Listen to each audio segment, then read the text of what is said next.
Dental Studio, our patients are our friends. Unlike the big commercial facilities, Davis Dental Studios wants you to know you're not just a number. We strive to bring personal and quality service to each patient. Dr. Rebecca Davis has over 18 years of experience as a caring and compassionate dentist. She and her highly trained staff will make sure your visit is a positive one. So remember, when you and your family need dental care, Davis Dental Studio. You're not just a patient, you're a friend. Since 2003, Pro Events has had one singular focus: great audio, video, and lighting systems. Never confusing our industry with the PC crowd, Pro Events always provides you with the best, most reliable options for your house of worship, school, or corporate training facility. Make your system stand out from the crowd. And remember, for the best AV, you know where to go visit proevents.pro.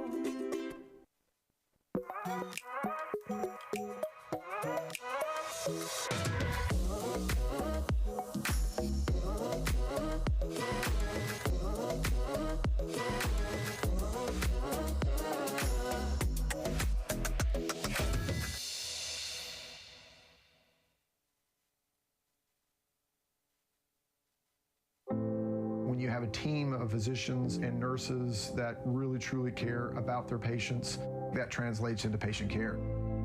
It's a small practice, it's a small town. Everybody really takes that time to put the patient first. Everybody cares what's happening to me and that I'm making progress and I'm gaining my freedom back and my mobility back. This patient is saying thank you.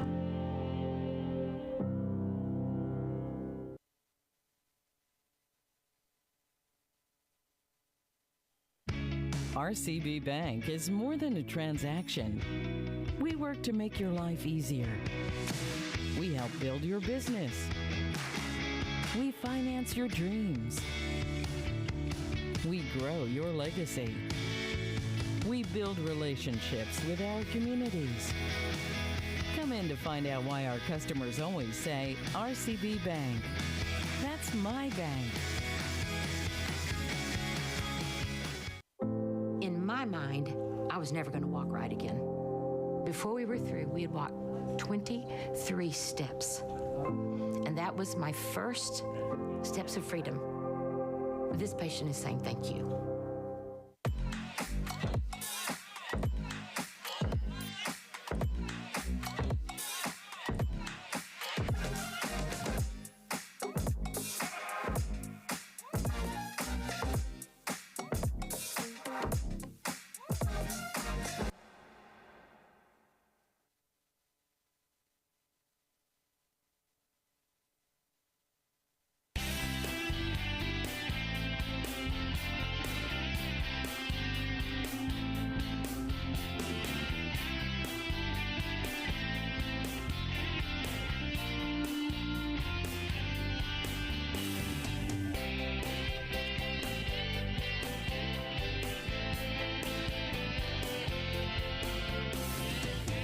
Be sure you know what's below and call 811 before you dig.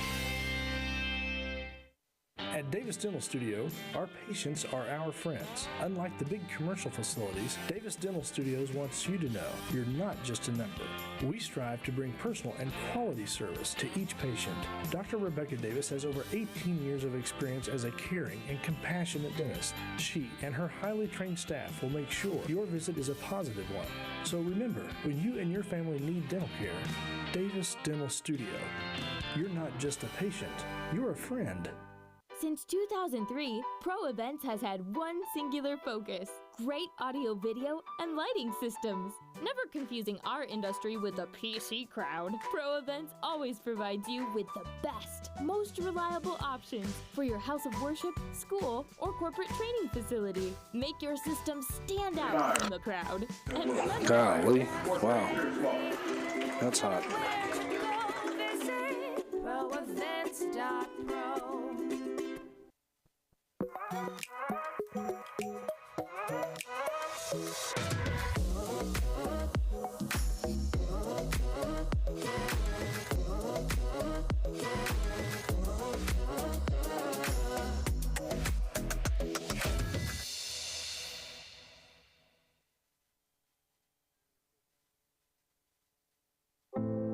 you have a team of physicians and nurses that really truly care about their patients, that translates into patient care. Uno, dos. There I am. 1, 2. Check, check, 1, 2. Everybody really takes that time to put the patient first. Everybody cares what's happening to me and that I'm making progress and I'm gaining my freedom back and my mobility back. This patient is saying thank you.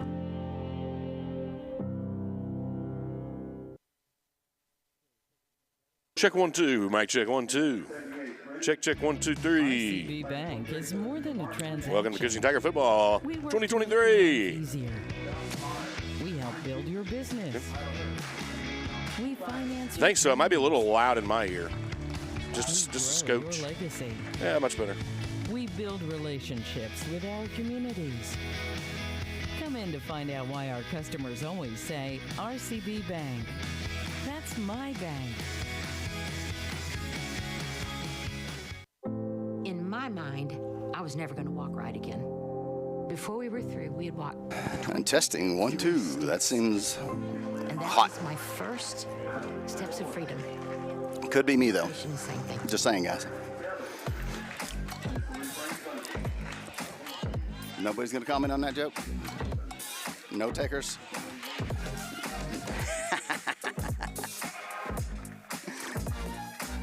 All right, testing 1, 2. Tiger fans, welcome to Odell Field. There you go. I like it. Does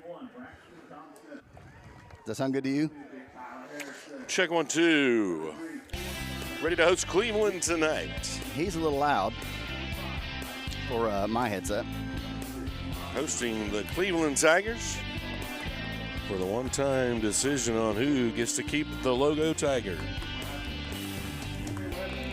Testing 1, 2. I'm trying to keep up with Travis. There we go. This is my cool Travis voice. I only wish. It sounds lovely. 811 before you dig. Do the whole broadcast in British accents tonight. At Davis Hello. Dental Studio, our patients are our Oh, friends. Crocky! Unlike the Crocky big Tiger fans, here we are. I'm going to stop for a split of tea You're not just a number. Tawny Tiger's on the pitch out there. Personal on the pitch. quality service to each patient. Dr. Rebecca Davis has over 18 years of experience as a caring and compassionate dentist. This American football Her stuff, highly it's trained staff will make sure your visit is a positive one. So remember, when you All and right, your we family good? need dental care, Davis Dental Studio. You're not just a patient, you're a friend. Since 2003, Pro Events has had one singular focus: great audio, video, and lighting systems. Never confusing our industry with the PC crowd, Pro Events always provides you with the best. And number 99, Landon Thrasher. Head coaches for the Tiger 5th grade: Brian Hightower, Chance Pilkington, Jeff James, Kenneth Stacy, Ida Willman, and Clint Dees. Football fans and Tiger 5th grade football players.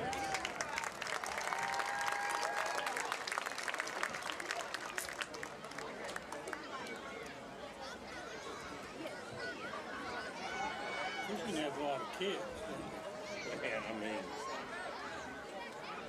And now Tiger fans, this being 6th grade Tiger cheerleaders: Addison Kane, Addison Main, Ariana Tussler, Ashlyn Stevens, Chloe Hunt, Adelie Warden, Hallie Hughes, Isabella Miller, Caitlin Kelly, Kimberly Zamora, Michaela Ward, Serenity Miller, Tessa Chavez, and Tyler Leverage.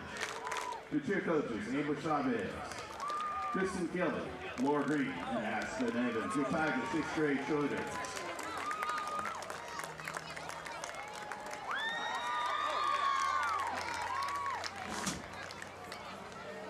And now, Tiger fans, let's meet your Tiger 6th grade football team. Number 1, Big C.J. Ware. Number 2, Aiden Van Kent. Number 5, Hudson Malloy. Number 8, Lane Womack. Number 9, Mason McDaniel. Number 10, Easton Kelly.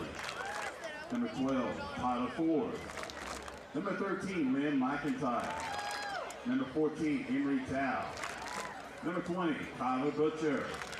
Number 21, Dallas Skeens. Number 23, Bobby Hobb. Number 27, Brady Griffin. Number 30, Gage Holloman. Number 43, Lucas Scheidler. Number 50, Ryder Moore. Number 57, Grayson Ennis. Number 73, Scooter Nelson. Number 75, Anthony Orpa. Number 88, Cale Haynes. And number 90, Adam Stibbins. Tiger 6th grade football coaches, Adam Kelly, Derek Griffith, Jay Moore, and Nathan Dean. Tiger fans, make some big noise here. Tiger Red Dirt Football Association football players and cheerleaders. All right, ladies and gentlemen, once again, would you give it up for a long-time voice of the Tiny Tigers since 1986, been dedicated and committed to this program for Mr. Terry Brennan.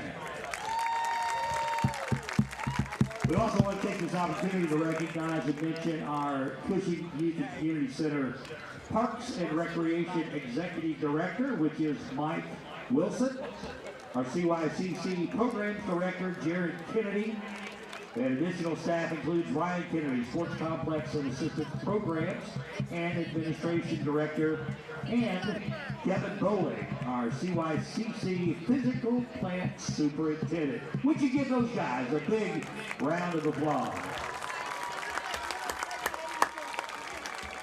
Also on the field tonight, we want to recognize our Cushing Elementary cross-country teams. The Cushing Elementary cross-country team, headed by coaches Greer and Horton, had an exceptional season with a record high of 91 participating and competing athletes. The elementary girls team were as solid as they come, and they were runner-up at the Cleveland cross-country meet, and were the cross-country champs at the meet held here in Cushing. The elementary boys were a powerhouse team, winning both the Cleveland and Cushing meets by 40 points each. So strong performances there by both the boys and girls team. Many of these individuals represented here on the field tonight collected trophies and medals and hardware that will forever showcase their athletic efforts during each competitive outing throughout this elementary cross-country season. So the future of Cushing Tiger Cross Country is strong because the representation of these fine athletes and competitors on the field tonight are students who work hard every single day and truly represent their motto, one family. It's Cushing Tiger Pride, folks. Once a Tiger, always a Tiger. Our youth athletes tonight are invited to make their way to the south end zone at this time to join the band, cheer, and dance team to help bring on the Tigers before tonight's game. Once again, give it up for your elementary cross-country team.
and gentlemen, at this time, please direct your attention to the north end of the playing field.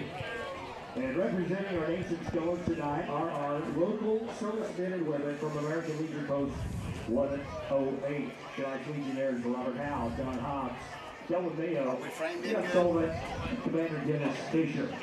And a special game volunteer for us tonight is Jeremiah Bruno, also assisting in raising the flag. Removing all caps and hats, please stand as we take this opportunity to pay tribute to the Stars and Stripes of America with the playing of our national anthem, followed by Oklahoma and our CHS fight song.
Good evening, Tiger fans. Welcome to Odell Field. In this edition of the Hub Network, Tiger Football Live, James Caulfield with Travis Peary, otherwise known as Dorf over here. My seat, I don't know. seems to be a little bit lower than Travis's. I don't know what's happened here. I showed up tonight, guys, and this is what they gave me. The carpentry class has been at work on your chair. They have definitely been at work on my class. They did some practice whittling this week. I made the dwarf joke. We'll see how many people actually know who dwarf is. There's your question of the night. You get to chime in if you know who dwarf is. But, man, it's a beautiful night for football. The flag is absolutely not moving at all. So Tigers come in here tonight on a great victory last week. 4 o'clock game, weird game. Awkward feel to it. But Tigers pull out a great victory against McLean.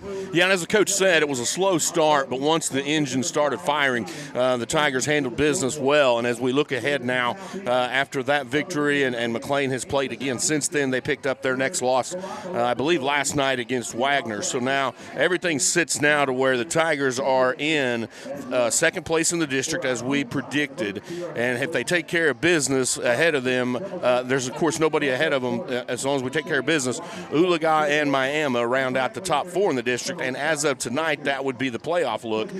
If these teams continue to take care of business, of course, Cushing will face Oologah next week, and that's that's going off of the idea that we would have the home field advantage and all the goals set forth in the new season can start then, and anything is possible. So tonight's game against a Cleveland team, and what Cleveland thus far has brought 2 wins on the season, and have not had a real high, powerful scoring offense, and have not been able to really stop their defense, the other teams as well. Hey, Joe, he sounds awfully loud in my ear. I don't know how he sounds on the broadcast, but I just kind of get heads up there. I feel like you're yelling at me. I feel like I'm sitting low and you're yelling at me. But yeah, it's the teacher voice. Cleveland. Yeah, I know. This is awkward. And so Cleveland is one of those teams that, they have a lot of good athletes. And again, it's not like McLean where they don't have support. They support their team over there. The community supports them real well. So it's going to be difficult for them to come in. And here's the thing that games like this bring. So you have a team that's struggling. They come in against your team that's coming off a very good win against McLean. Well, what this can do is kind of lull your team to sleep. They can get really complacent after a game. And I call it the Elvis factor, TCB. It's time to take care of business. And, of course, that we say that week in and week out. I played on a team that knocked off a top-ranked Bristow team many, many moons ago, of course, and then turned around the next week and lost to a team that had not won their last 12 games.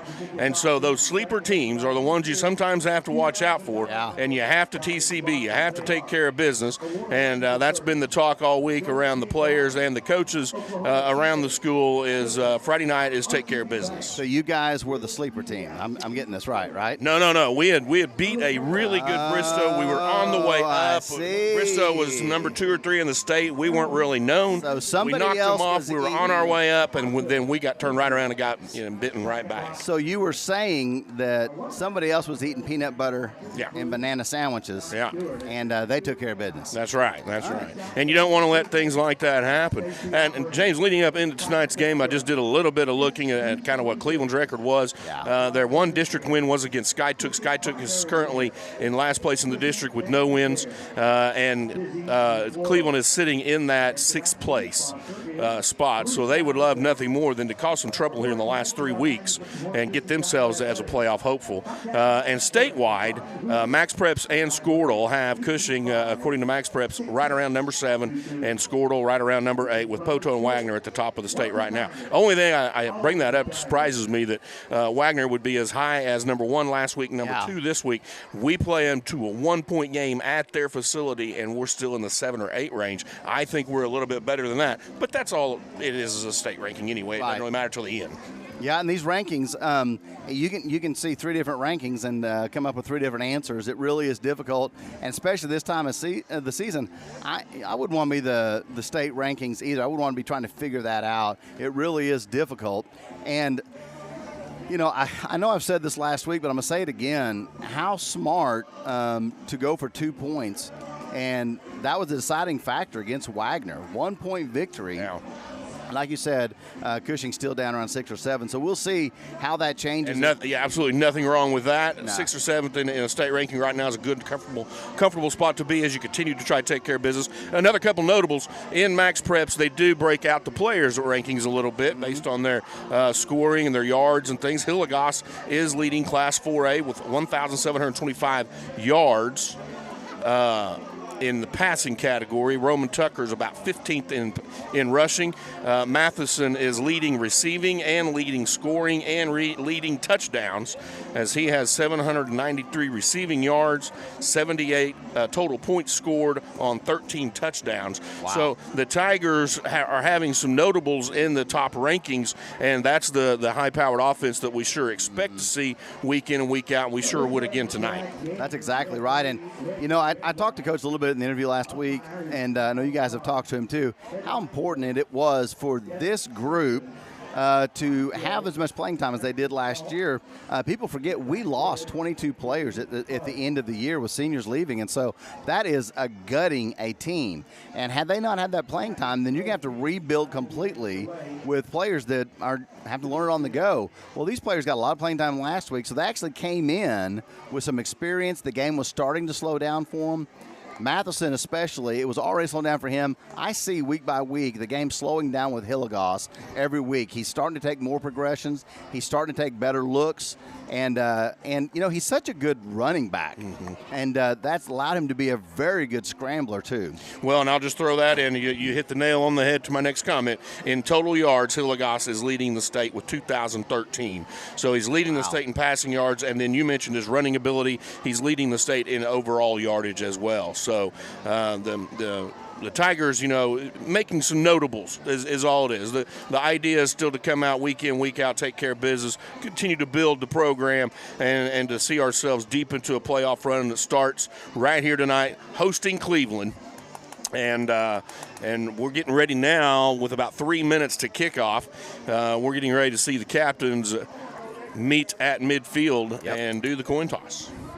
Might mention it's youth night, youth center night out here at Odell Field, and like Bruce said earlier, wow, we have a lot of youth in Cushing. The third, fourth, fifth, sixth grade football and cheer teams are here, and they got to accompany the players on the field during warm-ups. They were introduced to the crowd, and I believe the elementary cross-country athletes were introduced, and they have participated both in a Cleveland open track meet and in or cross-country meet and in a Cushing cross-country meet, in which the girls have won one and been second in one, and the young Tiger men have been first in both. Yeah, cross-country team has just blown up here in Cushing, Oklahoma. They've got more in cross-country than they've ever had in the past, and so that program just taken off at all age groups. And that's something that I believe Coach Greer is at that level at the top and all the way down through middle school and elementary, and doing a nice job of building that program up. Yeah. Looks like the Tigers have elected to receive the opening kick and put that high-powered offense on display right out of the gate in hopes to send a message right off that Cleveland don't try to wake up on us. That's right. That's exactly right. All right, here we go. Just a few minutes from kickoff, and we're going to try to keep it as interesting as possible throughout the night. We'll be bringing some trivia questions and stuff like that. Basically stuff we make up along the way, folks. And well, and I've got a couple things that I want to get to a little bit later in the broadcast with Thanksgiving coming up and other things community-wise. So make sure to stay tuned for that.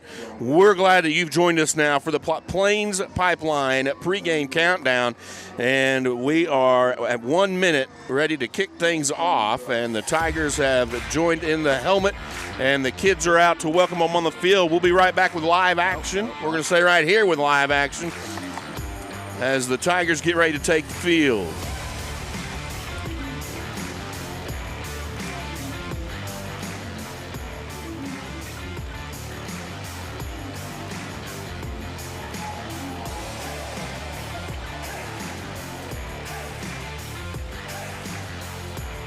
I'm pulling up the reads. Our team, our time, yes. is Cushing Tiger Country.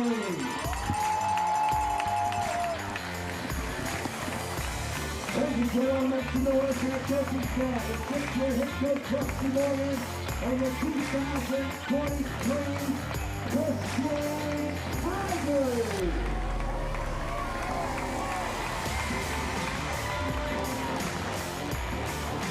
According to this roster, next year we should have a pretty good senior class. We only got 9 seniors. You know, sophomore class should still be pretty solid next year.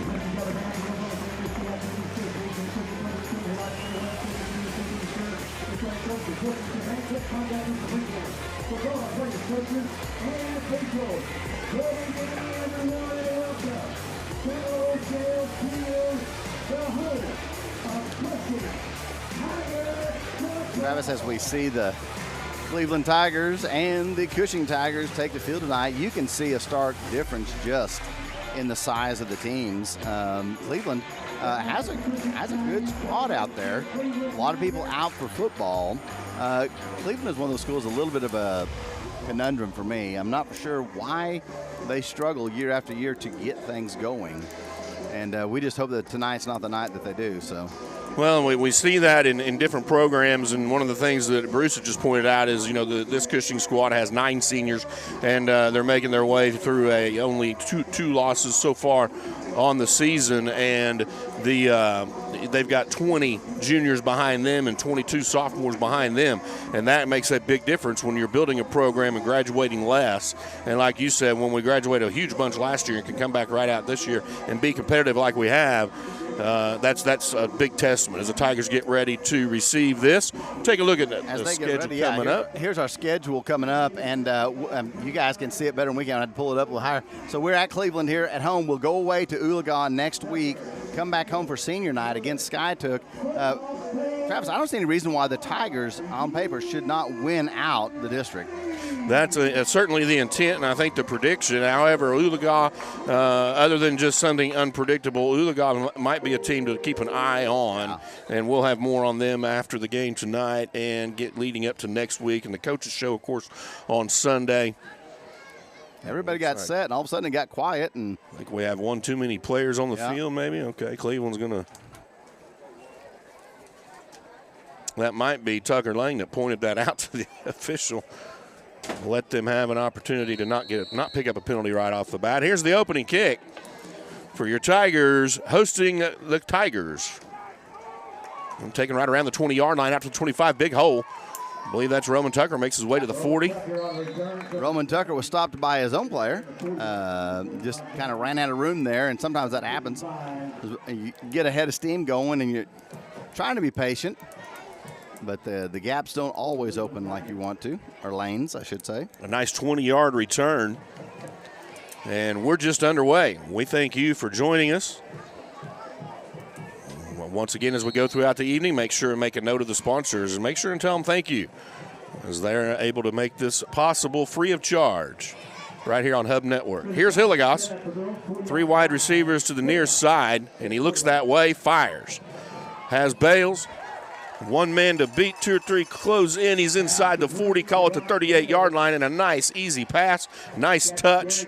Bales maybe could have shook 1 man. He'd have been off to the end zone, but Cleveland did close in. I've seen this a few times out of Bales this year. Like, he does a good job of focusing on the ball when he's needing to receive it. So if he gets turned around and twisting. That's complete to Wood, Max Wood. He's inside the 25 to the 23-yard line. And again, Hilligoss, a state leading passer, comes out with 2 passes right off the bat, connects, picks up yards. And so far, the wide receivers doing a nice job of running those routes and putting themselves in open positions. Yeah. All wide receivers now. Hilligoss has Heisler in motion. It'll be a keeper for Hilligoss. And he wiggles his way down inside to about the 18-yard line. Maybe the 17, nicely designed play as a quarterback draw. Yeah, it seems like the line just didn't get the movement they wanted out of that one. But everything, like, nice play. We've seen the Tigers drop some really neat plays this year.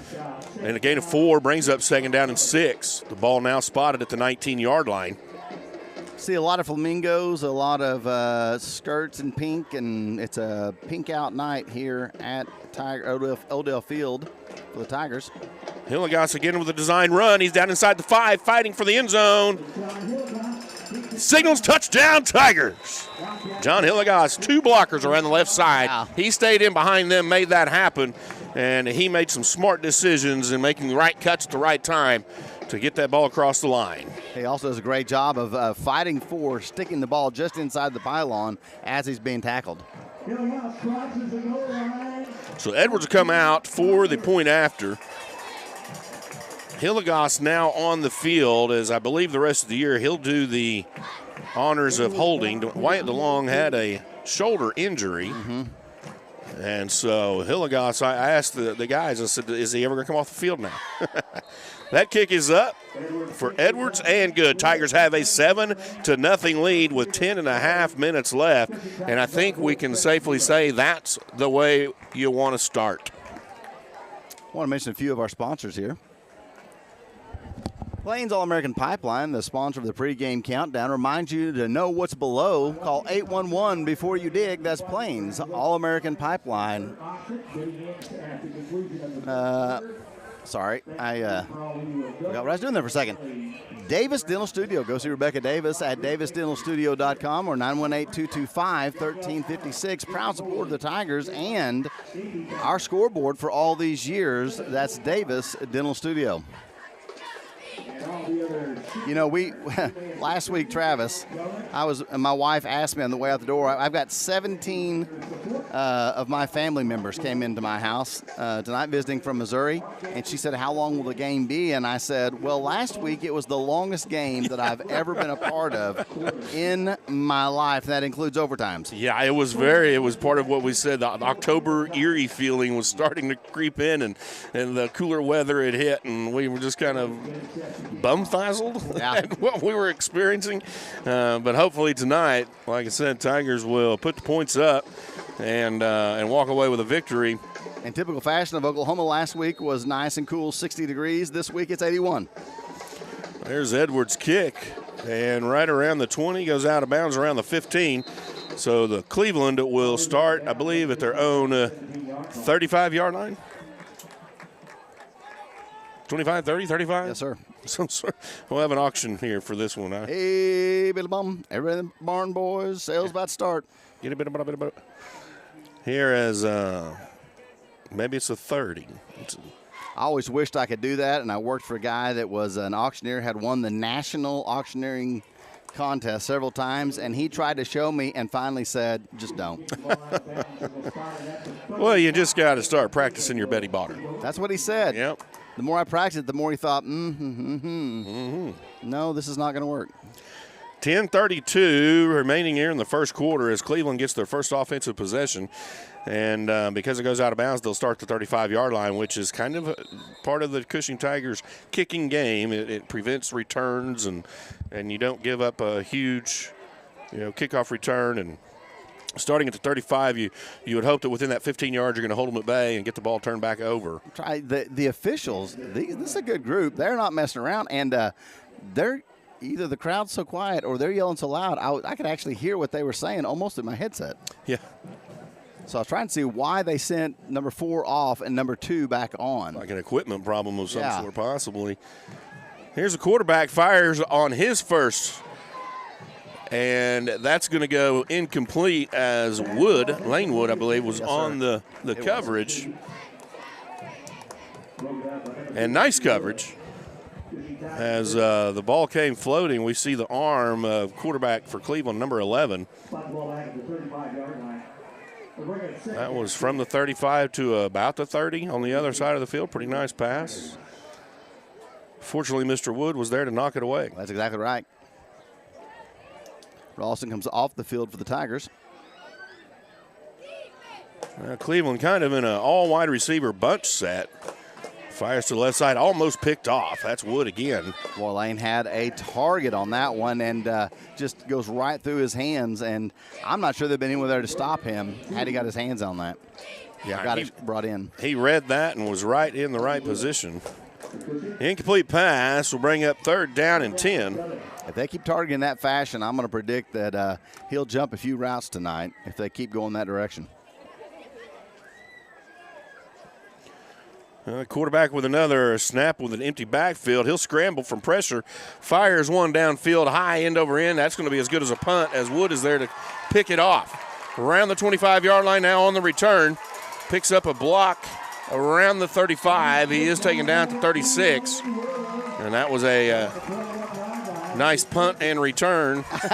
Yes, sir. You know, it was 3rd and 10, and if they knock that away, they're going to be forced to punt anyway. So you might as well go ahead and grab that, get the interception, return it nicely. Now the Tigers start decent field position at the 37-yard line. Coach Fry losing his mind on the sidelines. We can only guess what it is, but I'm going to predict it had something to do with the defensive guys not turning around and becoming blockers. That's my guess. I can't hear him, folks. I'm making that up. But based on what happened, I'd say that's what I'd be yelling about. Here's Schuler in the dependable line all year. Hand off to Tucker. He'll get to the 40, maybe the 41-yard line. A gain of about 3.5 on the play. It'll bring up 2nd down and 7. Pretty much expect the Tigers to have a mixture of the running game and the passing game tonight, as I think that's kind of what Cleveland's defense sets up for. This pass back to Lane, and that is the design screen play. He's got blockers downfield, makes a cut. He's at the 40, 35, now the 30. He's still making his way, makes another cut, and gets out of the hands. 5. Touchdown, Tigers! There's the signal. Nice job running, Lane Wood. Lane Wood reminds me a lot, because he's so long-legged, he reminds me a lot of Travis Kelce. Now, listen, not like the blocking, but he reminds me of Travis Kelce in that he doesn't look like he's going that fast, but he is covering a ton of ground, and he just kind of slips and slides around guys. That's very smooth, yeah. Definitely, most definitely. And makes cuts here and there, makes a man miss, and fights his way for that touchdown. Nice job running by him. And again, the blockers on that setup play, we've seen it score many times throughout the year, and those blockers are coming from Schuler and those inside guys that are getting out there and setting that up. Edwards takes a little hit. The kick is good, and that'll put the Tigers up 14-0 with 9:22 still remaining first quarter. Tigers have had 2 possessions, scored on both. That's right. Hey, RCB Bank, that's my community spirit. At RCB Bank, you will find a local partner in a banking team that you can trust. Visit us today and see why our customers always say, that's my bank. RCBbank.bank or 855-bank.rcb. RCB Bank, that is my bank. Ortho Oklahoma, division of Stillwater Medical, on-site imaging including Stillwater's only open MRI, sports medicine, orthopedic surgery, spine surgery, total joint replacement. You can find them at 511 Windsor Drive in Stillwater or 405-707-0900, orthook.com.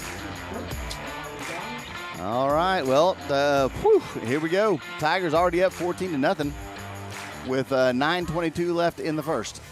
And we can remind ourselves last year at Cleveland, I believe it was late in the second quarter, that we did go ahead and go to a rolling clock. But anything can change in a year. We've got, listen, we also still have a bunch of younger guys that are going to need some time. And so we saw that 2 weeks ago, we saw that last week, and so, we're starting to see more guys, and Coach Morgan does an excellent job of taking those opportunities and getting these younger guys in there, and it has paid off. That return out to the 41-yard line, I think the return man took it from the near side of the field, clear over to the far side of the field. His total net yards from receiving to returning might be 7 or 8, and he might have the total number of yards ran might be 47. Yeah. Nonetheless, a decent return. Cleveland starting from their own 41-yard line. The Tiger defense now back on the field for Cleveland's second possession. For those of you just joining us, the first possession resulted in an interception, and the Tigers have scored on both their offensive possessions thus far. Again, empty set, quarterback back to pass, fires left side. That one just out of the reach of would-be wide receiver number 7. Lane Wood was step for him, but not in there where he could make a difference. And so take a little bit off of that one, and that might have been reception. Well, it would remind me a lot of the first play they ran like that it was thrown a little more into the receiver, and Wood was able to knock it away. Yeah. That time it was just out of the reach of the receiver. I think Lane would have been there to defend it had to been a little shorter pass. And that could have been his intention. If I can get this out to his fingertips, maybe I can complete it. Still, incomplete pass brings up 2nd down and 10. Quarterback again. This time pressure, scrambles. He'll get back to the line of scrimmage where he'll be taken down. I believe that's Michael Cruz. And also in the backfield applying pressure was Fry. Yes, sir. You know, Fry, one of those players that he's just always fighting hard, always in the right place. Sometimes you're not calling his name a lot, but that's not because he's not affecting the play. He is always in there affecting the plays. Just like, we've always preached on it being a team sport, every position has to do something to allow another position to accomplish the goal. Yeah. And when it works, you pick up victories. Sometimes it works and you're just in a smash mouth back and forth game. That's exactly We've right. seen some of those, and those are fun. That incomplete pass will bring up a 4th down and 10, and we have yet to see a running game from Cleveland. And the only interesting thing that I note on that is in pregame warm-ups, from a standing position, the coach would hike the ball to the quarterback, and they would practice their handoffs, left side, right side. And I just find that odd that we haven't seen any runs yet. Yeah. Unless that could be a weak spot for them. Hillegas now with a nice return on the punt. He'll get out to the 37-yard line. And this is where I mentioned Hillegas plays offense. Obviously, he plays defense. Now he's been punt returning, and he used to, I think, come off the field for the extra points. Yeah. I don't think now he doesn't get to do that. So, much to my wife's chagrin, she does not like the idea that the quarterback's out there playing on special teams and defense. And I'm like, hey, that's high school football. Yeah, the old Iron Man style. That's yep. right. Just the way it goes. We'll have the referee stop things here for just a moment for a possible equipment check. And it will be. And I think this is that rule that they came out with a little while back. The knees are completely exposed. Yeah. And if you don't have that covered up or you can't fix that, you have to come out of the game until you do. This pass in the flats. Checking to see. I didn't ever get the number. Okay, that's Roman Tucker. He'll make his way near the 45. Indeed, to the 45-yard line. It'll be a gain of 7 to bring up 2nd down and 3. Sorry about that. I knew I had a pin in here that I was looking for, and I couldn't figure out why it wasn't in the slot. And then I remembered as we were leaving last week, I just opened my bag and threw it in there because I found it on the desk. So I had to do a little digging. It made its way to the bottom. I got it, though. Don't worry. Nobody panic, sir. I can see the panic in Joe's eyes over there. Here's another run by Tucker. And, again, look out in front. Michael Cruz. Yeah. And is that Rowdy? Yeah. Rowdy Jackson, 55. These are our linemen out in front of our running back. That's exactly putting right. blocks, and that's been a key to this Tiger offense all year long. Make his way to midfield, and it'll be a Tiger first down. Clock's continuing to run now, 7 minutes and 20 seconds remaining first quarter. Tigers maintaining a 14-0 lead. Hillegas now looking downfield, fires to Wood. Ropes that in at the 45. He'll be taken down at the 43, maybe the 44.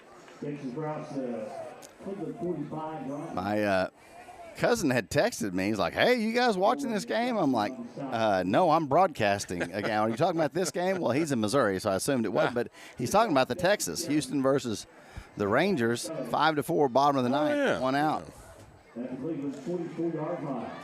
Yes. Yeah. It's October, sir. It's the best time for baseball. Roman Tucker with the reception now makes his way deeper into Cleveland territory. Call it the 26-yard line. So a nice job roping that one in. I believe, and this is not a jinx, but I believe Hilligoss is now all for all on his passes. Wow. You know, this is the best time of the year when the two greatest sports in the world converge, baseball and football. Month of October. I'm just glad you didn't say soccer. Well, some people call that football. Yeah. And in fact, my people call that football, but your people. You're talking about the British. Yes, sir. The British call that. All right. Want to talk a few more of our sponsors here. Our Blue Sky Bank, your hometown home team bank, 918-225-2010 or bluesky.bank. That's Blue Sky Bank, your home team bank.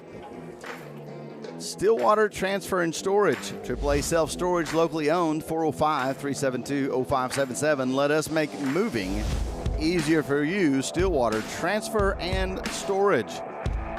Hoops, Fast Lube and Tire, 803 East Main Street, Cushing. Give them a call, 918-225-6559. Go down there and have a nice visit while you're getting your oil changed.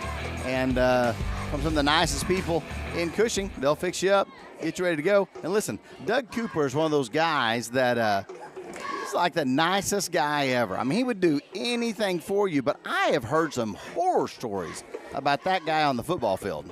That's right. After that Hillcrest timeout, Tigers still on the march. Roman Tucker gains the first down and then some. Now Hilligoss to pass, has a man in the corner of the end zone. That's Roman Tucker with the reception. Touchdown Tigers, right in the breadbasket, as they say. Boy, that was a nice pass. And Tucker was staring that down all the way, like looking, hey, I've got to step on him. I've got to step on him. And as he goes into the end zone, the ball was thrown perfectly because he had to lean back just a little bit. If he hadn't, then he probably would have drifted out of bounds. So he throws that a little bit to the right, and two things can happen: the defender has a chance to get to it, and or it goes out of bounds. Instead, he throws it to where the wide receiver, Tucker, just has to adjust a little bit inside. It's right where it needs to be. It was a nicely executed play. Here's Edwards. Kick is up, and that kick is good with 6:28 remaining in the first quarter. Tigers now have a 21-0 lead. And while the teams are switching here, I just want to mention what I was talking about Thanksgiving earlier. We will be having a Cushing Community Thanksgiving dinner at the Fieldhouse this year, and plans are underway, and we want to start getting the word out. We have a Cushing Community Thanksgiving dinner page on Facebook, and we would like to ask people to spread that word throughout the entire community, because right now is the time for donations and sign-ups, and for people that just want to contribute even an hour of their time the day before or the day of Thanksgiving. There's an awesome opportunity, and come down as a community and enjoy the meal between 11 and 1 on Thanksgiving Day. That's awesome. And all of that is underway, and we're also starting with the idea that, and we'll see how sign-ups go here in the next week to 10 days, but please spread the word. Look for the page, because we will be wanting to do cooked turkeys and deboned and all fresh, all homemade dishes that are, stuffing and mashed potatoes and things, and so that we can make it a nice dinner for everyone in the community. Now, Travis, when you say cooked turkeys, are you because there's different kinds of cooked turkeys. There's fried turkeys. There's smoked turkeys, both of which I love, and then there's baked turkeys. Yeah, right now we're discussing just the baked variety. All right. That ball looks loose on the return, as there's a scurry for it, but I believe Cleveland does recover. Whew, I'm telling you, I love a deep fried turkey. And so the conversation was, could we deep fry some, and could we bake some, and do some varieties? So all those plans are just now being made, and certainly, getting it prepared and everything the day before. I mean, awesome opportunities for people to volunteer and, of course, come down and enjoy. And this is the community Thanksgiving dinner started by Dr. Gary Dietrich nearly 40 years ago. Wow, that is awesome. Yeah, we have gotten the blessing from him to work with, and he's helping us get that started, and we're excited about it, and just wanted to start getting the word out. Now, listen, I don't want to besmirch what's happening on the field here, but we're slowing things down. Not what we want to see. Yeah. And I'm having a bit of a twitch after last week of seeing things starting to slow down and checking somebody out. I know why they were doing it, but man. He did get up and on his own, so that's good. And I believe it was one of the Cleveland players in that pile that had gone for that loose ball. And, again, that's the drive or the purpose behind that kickoff. When it dies like that, it's hard for a person to get it off the hop. And then it becomes a live ball because it's after 10 yards, and all that being part of that kickoff special teams of the Tigers. Here's Cleveland's quarterback again set to throw. Fires that deep pass again just out of reach. It could be they don't have a very thick playbook. Yeah. We've seen that play 4 or 5 times now, and they've ran like 7 plays. All right, Houston comes away with the win, 5-4 against the Rangers. For those of you who are watching this game, instead of watching that game, we appreciate it. You made the right choice. ALCS Game 5 there. Houston's leading this series 3-2. For those of you who are not baseball fans. You can tell we're up by 3 touchdowns when we report another National League Baseball scores. Or National Baseball scores. Yeah. Hey, this quarterback keeper, though, it's going to pick up some yards. That's going to be a second down gain of about 5 yards. Going to bring up a third down and 5. Disguised a jet sweep fake. And the quarterback just moves straight ahead. So Cleveland can do something similar to that. They'd be in a first down situation. They have 5 wide receivers, 4 to the near side. And it stays like that as the quarterback gets set to throw. He's got pressure. He's going to almost get caught from behind. Finds his receiver, number 4, around the 44-yard line. He'll be taken out of bounds. Tucker Lang on that stop. Yeah. And so a first down for Cleveland now at their own 44-yard line. There was a bee in here earlier. When I saw you lean over like that, all of a sudden I thought the bee was chasing you again. Oh, whoa. I'm not saying I made a mistake, but I picked the warm night to be the night that I brought coffee. Yeah, it is fun Oklahoma weather, right? The good news is the coffee is pumpkin spice, so there it is. That's going to be a pick, and that's going to be a pick 6, and that pressure is going to be applied in the backfield. He's helping him up now. That is trying to get both the numbers now. That's going to be Connor Moreland with the pressure. And Hilligoss maybe, or is that Lang? No, that was Hilligoss that got the pick 6. Yeah, okay. Hilligoss gets the pick 6. Yep. And the pressure applied by Moreland caused the quarterback to throw that in a hurry. And I'm not sure he knew where it was going, but Hilligoss did. No, he right didn't. To his hand. And I'll tell you, Connor Moreland levels the quarterback and then stays with him. Yeah. Like helps him back up, make sure he's okay. He's like, hey, I rung your bell, but I just want to make sure you're okay here. Good sportsmanship. They stood up and watched the touchdown happen they together. Which, good sportsmanship, like you said. Here's the hold and the kick by Edwards. That extra point is good. 5:27 remaining first quarter. Tigers have a 28-0 lead. And you're watching it right here on Hub Network Live on Youth Center night. Lots of our community youth out in their uniforms and their cheer outfits. We've talked about the Wood twins out there and their grandpa, Kenny, at KWL Service, Cushing, Oklahoma. Quality service by people that you've worked with for years. 515 South Harmony Road. Give them a call at 918-225-7855. That's KWL Service. Well Service in Cushing, Oklahoma. Derricks, Poles, roustabout work. Give them a call and let JR know how much you appreciate him sponsoring this. Kenny making it happen. I said JR because that's the boys' dad. Yeah, that's right. But we know that it's really Kenny that loves his grandkids.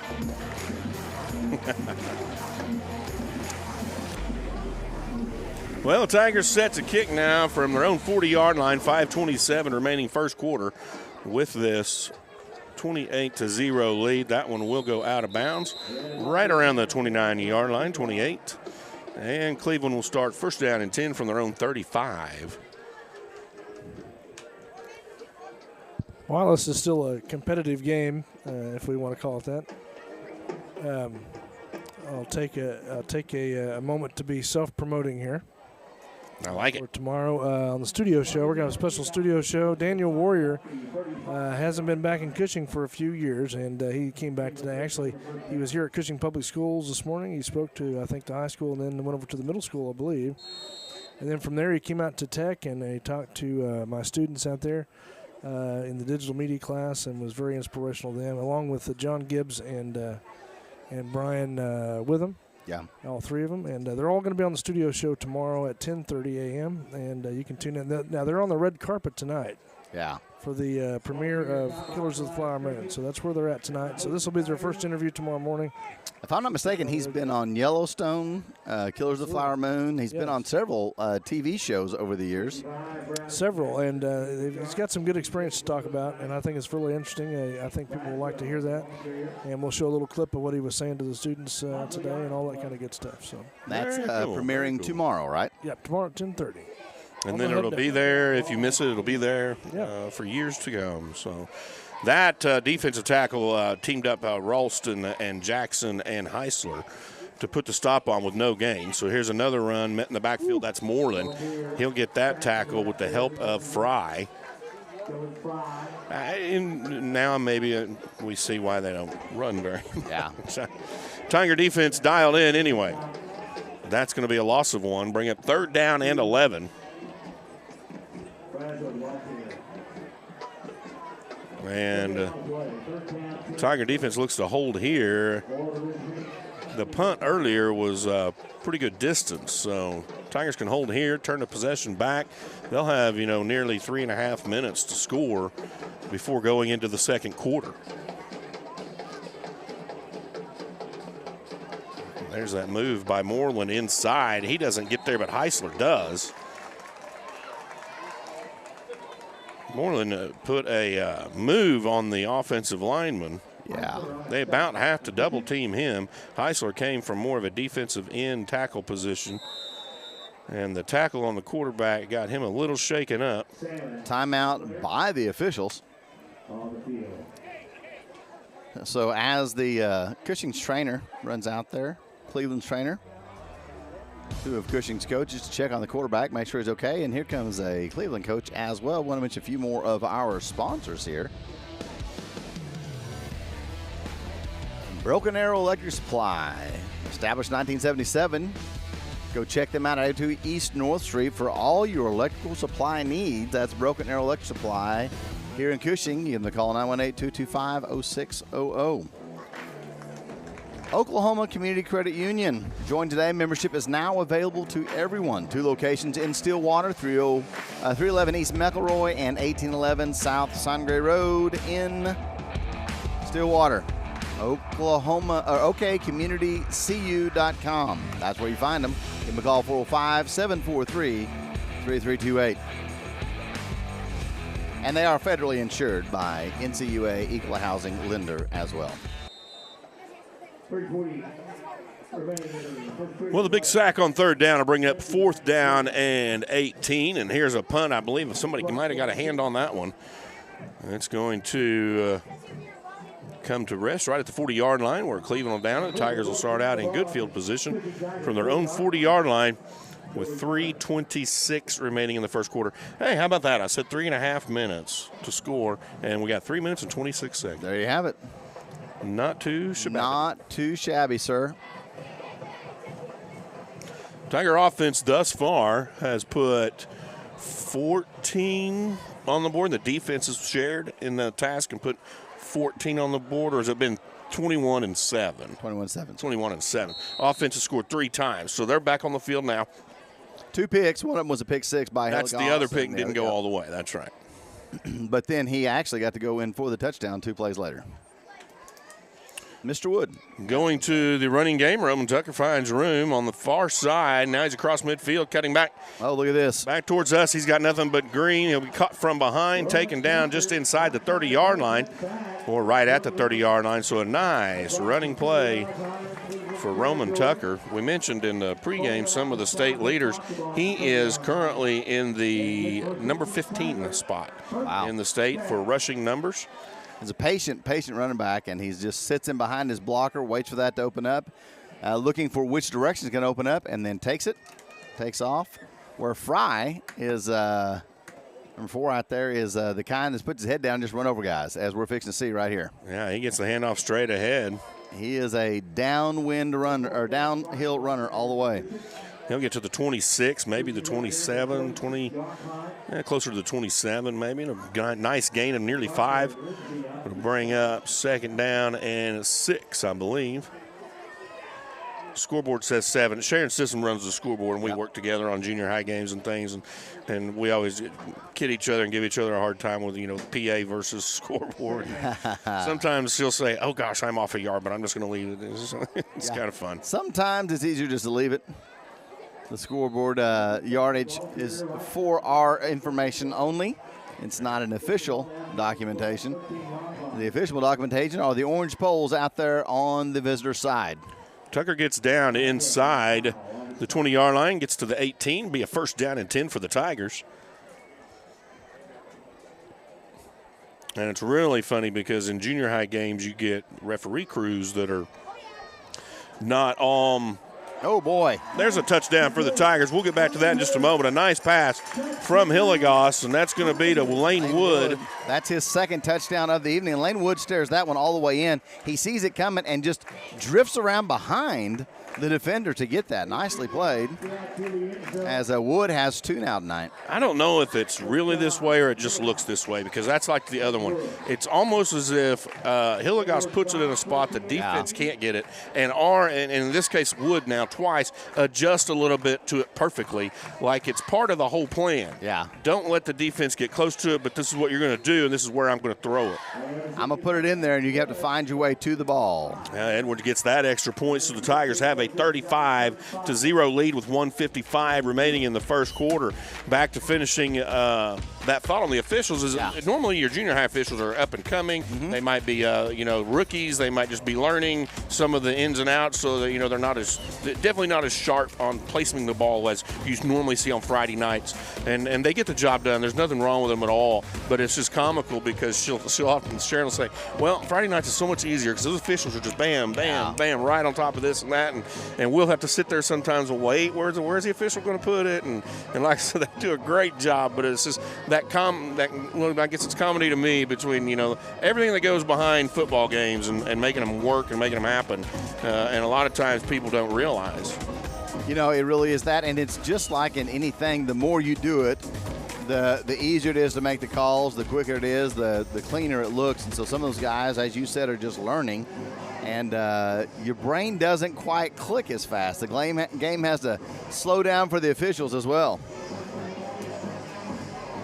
And the game, when we say that, folks, we're not talking about the game slowing down. We're talking about everything becomes clear to you. You have you become faster at reacting because of repetition. Tigers will kick this one off. 1:55 remaining in the first quarter with a 35-0 lead. And there's Edwards' kick, this time straight away. Neither man really wanted to return it, but it's taken by number 6. He does make a couple moves, gains about 5 on the play. Was 15 the other one back there? Or number 7? I don't remember. Whoever it was, that's got to be a really trick. Run like you're going to get it and be like, hey, good luck, fella. Yeah. Just tell him good luck on the way by. You take this one. What?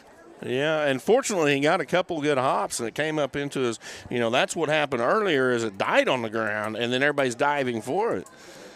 I'm not saying he did that. I'm definitely saying he did that. But I'm just saying it looked like it had the appearance of he left his buddy hanging out to dry. I've got this. You got it. Ran right by the ball. Little miscommunication, let's put it that way. No. New quarterback. No, I think there was clear communication. You take it. I think it was clear. New quarterback for Cleveland and a pink flag on the ground tonight. Listen, I understand the whole pink stuff. I get it. Absolutely. I do. But can we keep the flags yellow? It really messes things up. You want to wear something because you got pink socks on players. Put pink pants on. Put pink hat on. I don't care. Pink stripes. But, dude. Sure. Come on. The flag, and what you're referring to is like socks and things, and it gets hard to see. Yeah, it throws it off. Yeah, the pink flag sometimes. That's going to be a stop in the backfield. Uh-oh. They're going to get a little pushing and shoving for no reason. Well, there was a reason. You got engaged by 2 guys, which you're not supposed to do.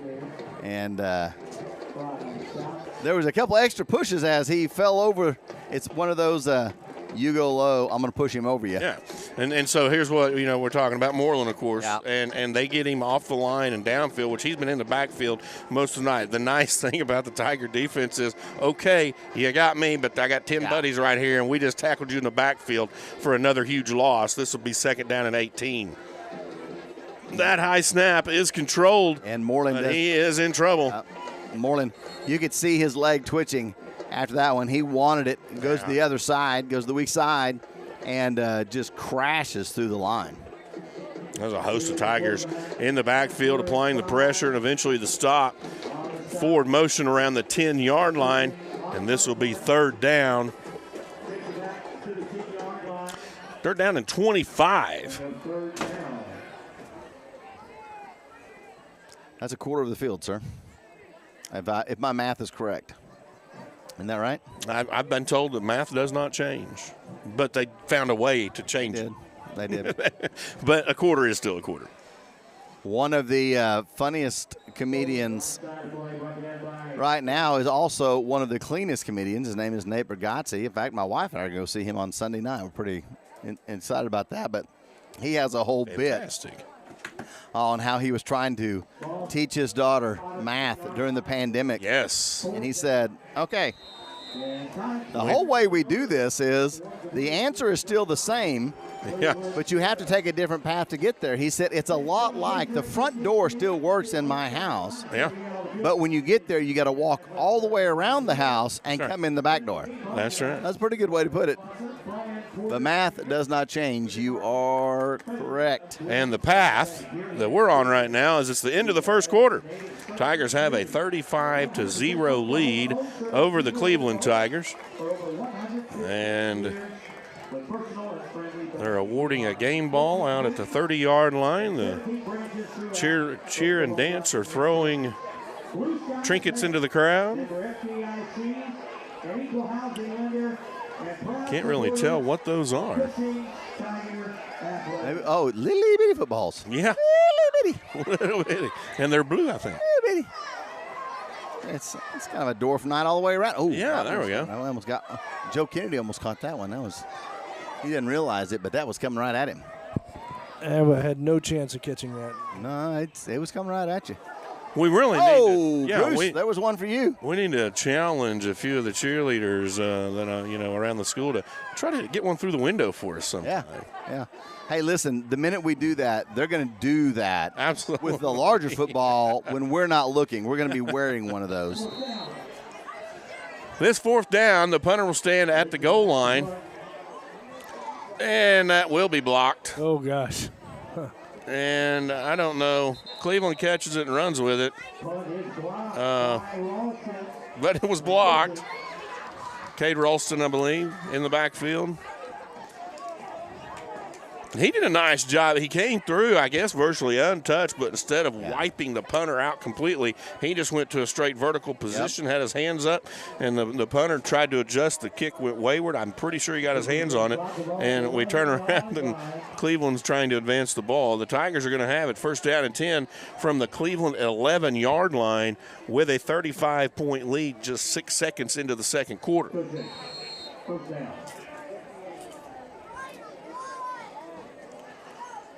So Hilligoss returns. He's got Roman Tucker in the backfield with him. He gets flushed from the pocket, takes off, tucks and runs. He'll go for the corner of the end zone at least, maybe the 1st down. He'll come up a little bit short of both, but he will make his way to the 8-yard line. Tried a little stiff arm to work there. Couldn't quite get it to work, so. I don't know why he just didn't stay in bounds there. Because the defender was pushing him out, I think. Well, I just fallen down.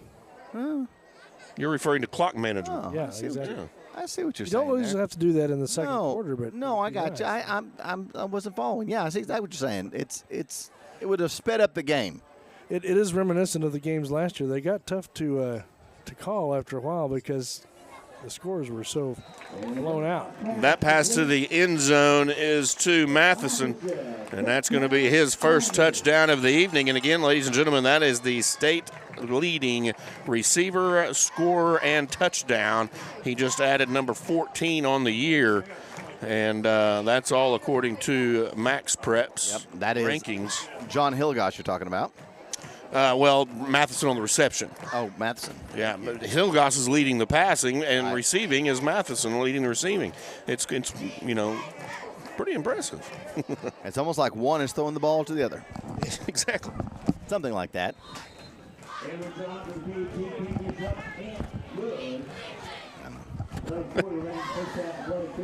So with 11 minutes and 40 seconds remaining until halftime, Tigers have a 41-0 lead over the Cleveland Tigers. Want to mention a few more of our sponsors. In Oklahoma City, you can call Hard Hat Safety and Glove at 405-942-9400. You can also give them a call in Tulsa, 918-627-3008. They have about everything you could need. Go online at hardhatsafetyandglove.com and see what they've got for you. Kim's Bookkeeping and Tax Service, 403 North Cleveland in Cushing, 918-225-1364, or Kim Candidate at yahoo.com. You need any kind of bookkeeping or tax service done, visit Kim's Bookkeeping and Tax Service. We'll make a quick correction here to our score. I believe it's 42-0. I had assumed it hadn't changed on the scoreboard yet, so maybe they'd called that extra point not good, but it was good. It was. Edwards now perfect on the evening. He'll get set to kick from zone 40-yard line. The Tigers have a 42-0 lead here in the second quarter. I'd like to remind everybody you want to stick around, of course, for the rest of the game, but at halftime, Votes Notes, sponsored by RCB at the half. Yeah, and our halftime show is going to be all about the band tonight, as they will be doing their full band program.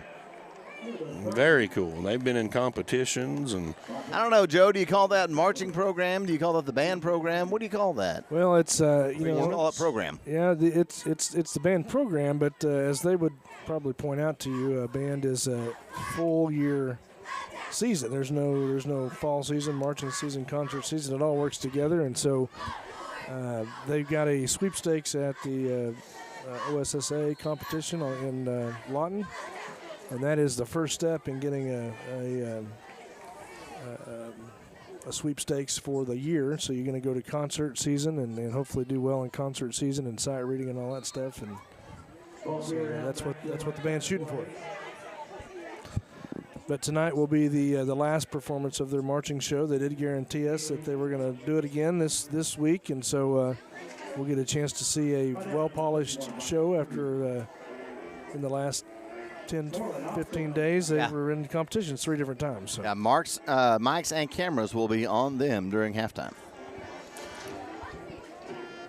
That run goes for about 5, brings up second down and 5, and puts Cleveland at their own 20. Check that 34-yard line. Oh, there wasn't a touchdown on that play? Sorry. Fake handoff, quarterback keeper finds a little bit of room on the far side. Oh, we don't have the ball. That's why. Well, we've turned it over twice.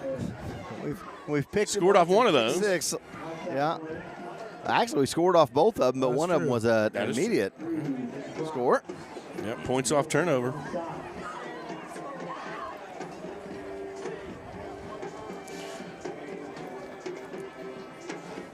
And the Tiger defense now facing a third down from the Cleveland 36-yard line.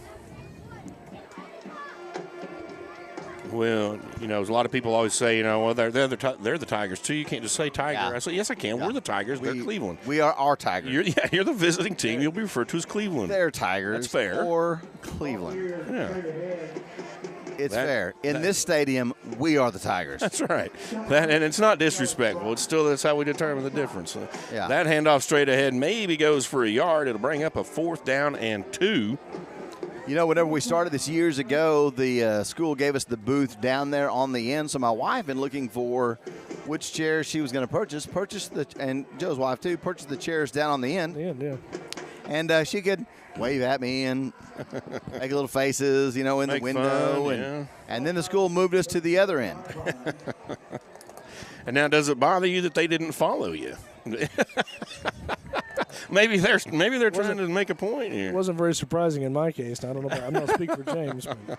Cleveland's quarterback on a quarterback keeper now finds the right side and finds the first down. He'll make his way to the 43-yard line, and that'll be a Cleveland first down and 10. I believe that would be their second 1st and 10 of the night. Folks, if you're waiting to see some of the players play, maybe your son hasn't got all of the playing time, or your grandson, or your favorite, stick with us. I can guarantee at least by the second half, you will see a lot of players going in. Absolutely. For the Tigers.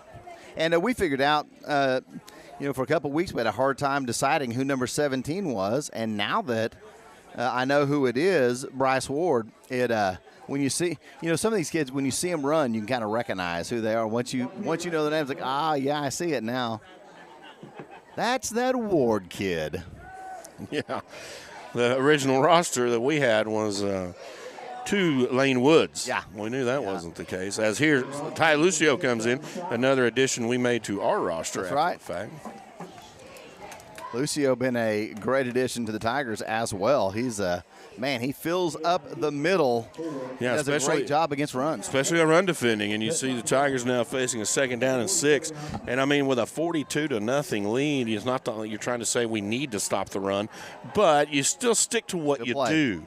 You stick to what you do to play your game because you're going week in and week out to take care of business.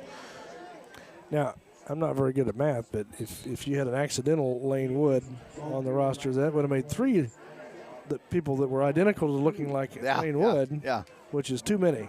Or, well, as one too many. One more than there actually is with Max and Lane out there. We had the twins last year, the Berlowitz twins, who you wouldn't swear they were even in the same family. They look so much different. That's right. But then you roll out here with the Wood twins, and these guys – listen, I'm an identical twin, and I feel like I should be better at telling them apart just because of the camaraderie, just because we share something, and the fact that we've been called the wrong name our whole lives.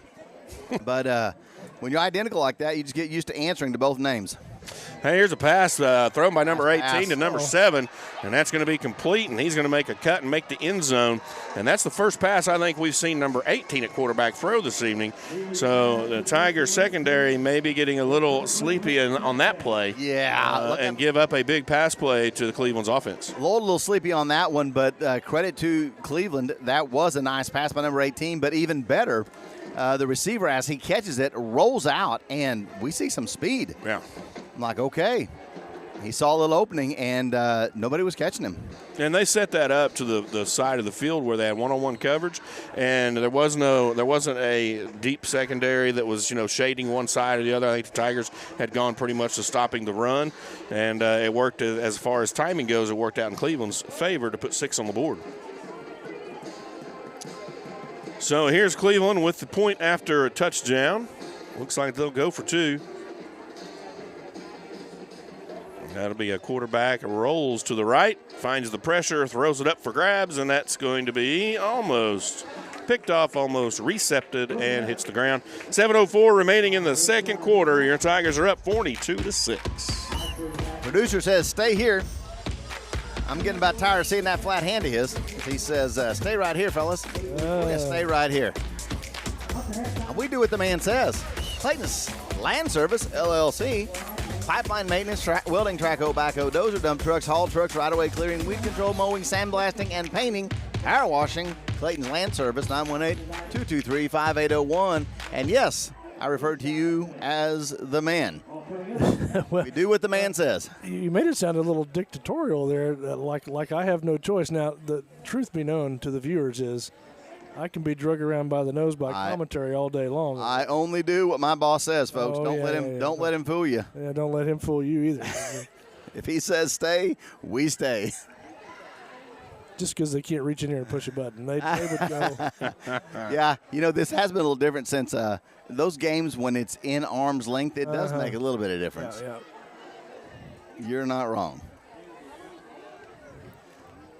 Okay, I see some of the starters starting to walk around with their helmets off. That's a sign that of things to come, and other players will be getting into the game as we go along. As you said, 7:04 left in the second. Tigers 42-6, and maybe a little blown coverage on that one, but a nice play by Cleveland. Woo. Big kick taken at the 5-yard line. Bales. By Bales. He'll make out across the 20-25.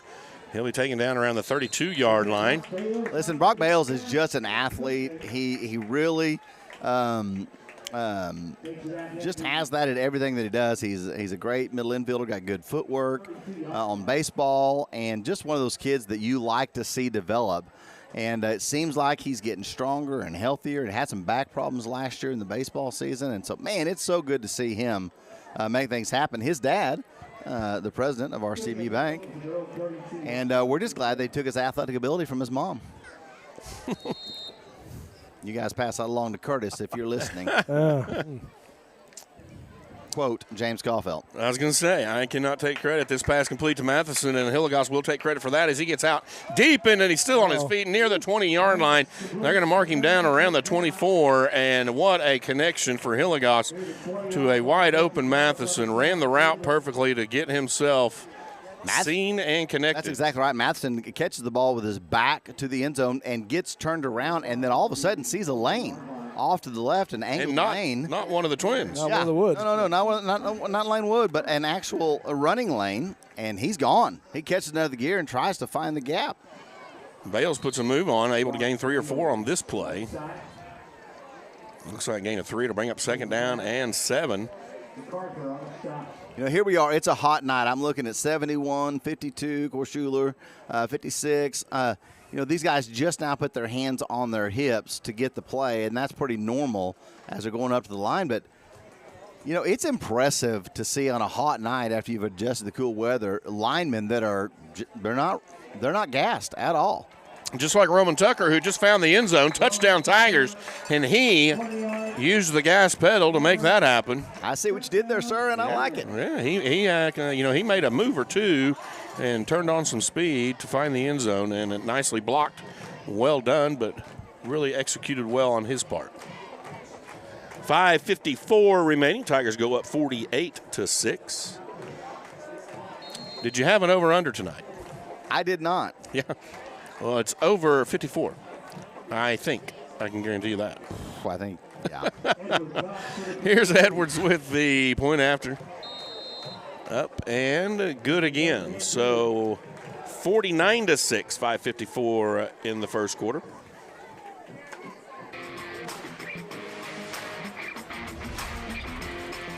And, you know, we tease Joe a lot, but Kinsey is sick tonight, so Joe having to take on the responsibility of the entire board, doing the switching, doing the controlling, and the audio. It's a lot tougher than it looks, as you all noticed when I couldn't even find the commercial when we were in Wagner.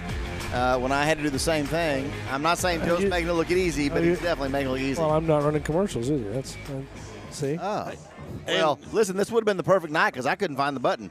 Oh. Hey, on Kinsey now, I believe I saw her in the school play. Today? Not today. Oh. I believe it was yesterday. Okay. But I think that's coming up for public performance, too, Oh, as gotcha. well. Okay. I didn't know that. We might look here when we get a minute and see if we can't pull that up. 3/3, something like that. School play there? And the public could come really nice. You know, this is before I even thought I would be in a classroom at Central Tech, but I tried to get her to come on early on because I saw her work in the front of house on a play last year. And because of that, I said, hey, I think you might have a propensity to do some of this stuff, and she does. Yeah. And that's why we brought her on as producer here. We needed somebody, and we brought her on in other ways. And so she'll – It's split. If we can start to – we'll try to find – And then I got distracted by something I was looking for earlier, and it is the officials card. Referee Reggie Redwine, umpire Kyle Carnes, head linesman Devin Simpson, line judge Francis Nault, back judge Mike Hart. That is your officiating crew tonight. Sorry I didn't see that earlier, folks. I thought I looked for it, but maybe I didn't. The run pass option for number 18 as he keeps it and comes to the near side. Ends up fighting his way back towards the middle of the field, and he gets to the 26-yard line. So a gain of 4. Yeah, 4 maybe on the play. Brings up 2nd down and 6. You know, another thing I would say, too, while I'm talking about crew, and we always talk about you guys a little bit, but, you know, we show you guys, but who you don't see are the people behind the scene running the camera, running the equipment, that sort of thing. And Landon Myers, his first year, come on and do this, and really has done a bang-up job. You know, it takes a little bit to get accustomed to what we're doing because we don't shoot it like coaches film. Now, that's where he came from, but it's a little bit different than other things. And so he's done a great job, you know, making that adjustment and doing some good camera work. Yeah, Landon done a nice job for us in the FFA program as well. And whenever he asked me about being contacted, I said, dude, you fit that role perfect.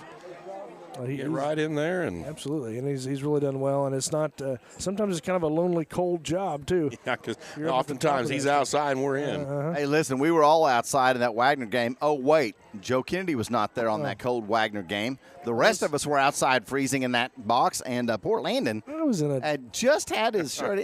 Luckily, I'd brought an extra pullover, or I think that kid would have froze. It's terrible, a terrible, terrible thing that you had to endure there in Wagner. Hey, listen, I hardly even put a jacket on, guys. I hardly noticed it. My beard kept me warm. These two beardless guys were pretty much freezing out there, bundled up to their eyeballs. I actually watched a game, which has been I don't think I've done that in years, because I was in my hotel room in McAllister and actually watched you guys do a great job on the broadcast from Wagner. It was a great game. We appreciate you watching, sir. Make sure you visit some of our fine sponsors and let them know how much you appreciate them. I get to visit them every year, whether I want to or not. Yeah. This pass interference call is going to go against the Tigers. Matheson made a great break on the pass. I believe these are going to be called because his other hand was in contact with the player. And the pressure, the quarterback again under pressure in the backfield. And it came from straight up the middle. I just did not catch the number. But a good defensive play minus the penalty, and the penalty will give Cleveland a first down and spot the ball at their own 42, just past their own 42-yard line, as they try to put together a second scoring drive with 4:08 remaining until halftime. Okay, I looked on the calendar, couldn't find it, so I'm moving to another section of the website. Hilligoss on the tackle. And a loss on the play. It gives the club and the sponsor name, but oh,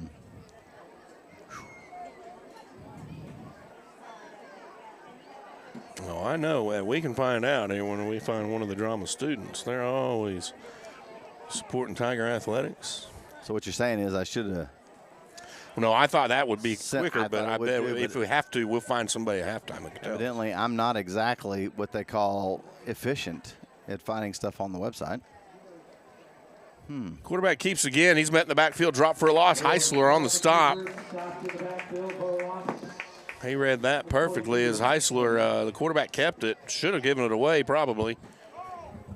Well, the Tiger defense, didn't give much option either way. So the loss brings in another substitute, puts Cleveland back at their own 34-yard line, and it'll bring up 3rd down and 18. It says no events have been scheduled. I think what that means is no events are put in on the calendar. So right, that's a little different. I will say this: one thing I would mention too about cross-promoting programs at the school. Coach mentioned a couple, maybe last coach's show. That they had been watching the band perform. We streamed a few of the band performances, and it was good to hear that the football players were supporting that as well. Couldn't necessarily travel, but they were watching it and participating as much as they could with the band. And it's good to hear the coach talk about that because it's not always about just one program in particular. It's about the whole effort, the whole school. Yeah, you hear about multi-sport athletes, but there's also multi-rounded athletes that are taking part in band, and you'll see out here even tonight, a couple of the players play in the band, and many take part in FFA, many take part in various other. Last year, Brody Berlowitz was in the FCCLA, so I kept asking him about cooking food. Tucker takes the ball. Ooh.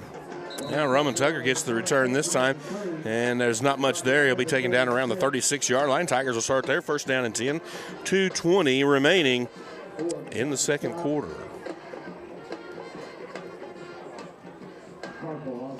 And again, don't go anywhere at halftime. We'll have the band's performance streaming live for you, and we'll have votes notes on the first half.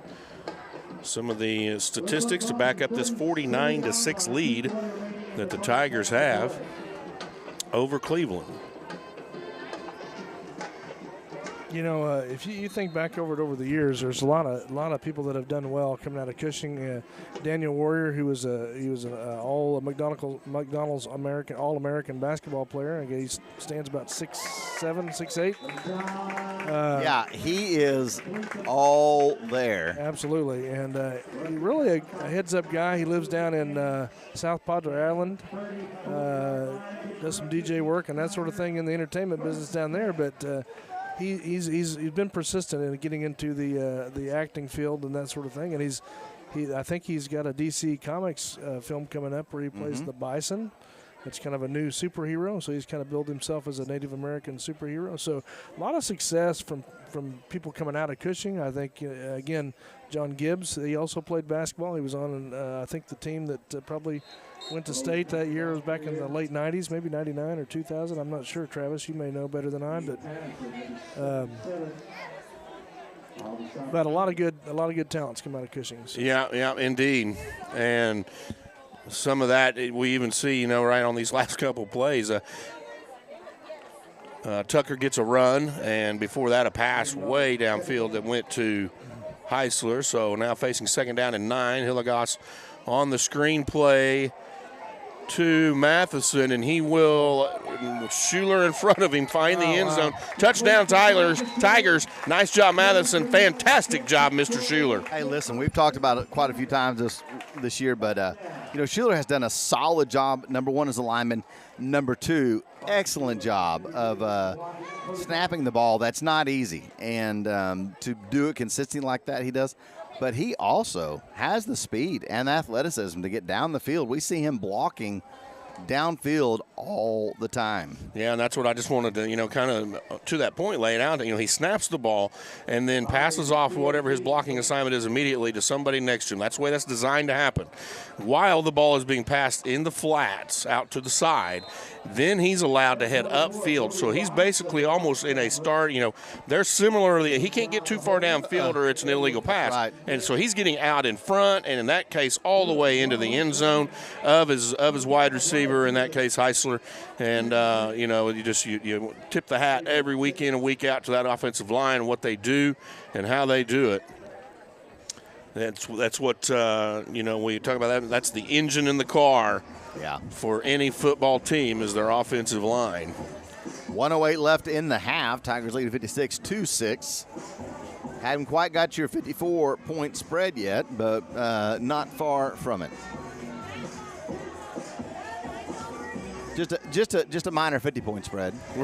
Right. Yeah, who would think? Well, we kind of thought so. We'll see how the next minute 8 goes and what both teams bring out after halftime. After an incredible halftime planned.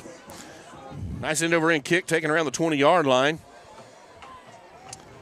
And the Tigers close that one up after about a 6-yard return. Several Tigers getting up from the bottom of that pile. Okay, here's your over-under. Here's what we're all gonna, all of us, Bruce,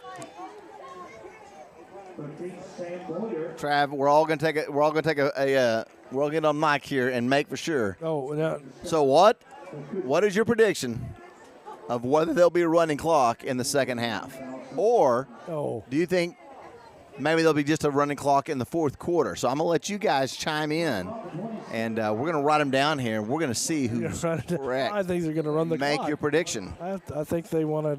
I think just like everybody full second else. half. Running clock? Full run? Oh, yeah, we got to run the clock. Joe Kennedy's in for the entire second half being a running clock. I think anything more than 50 points, you got to do it, right? Travis Peary says, I ditto. Yeah. That handoff straight ahead, and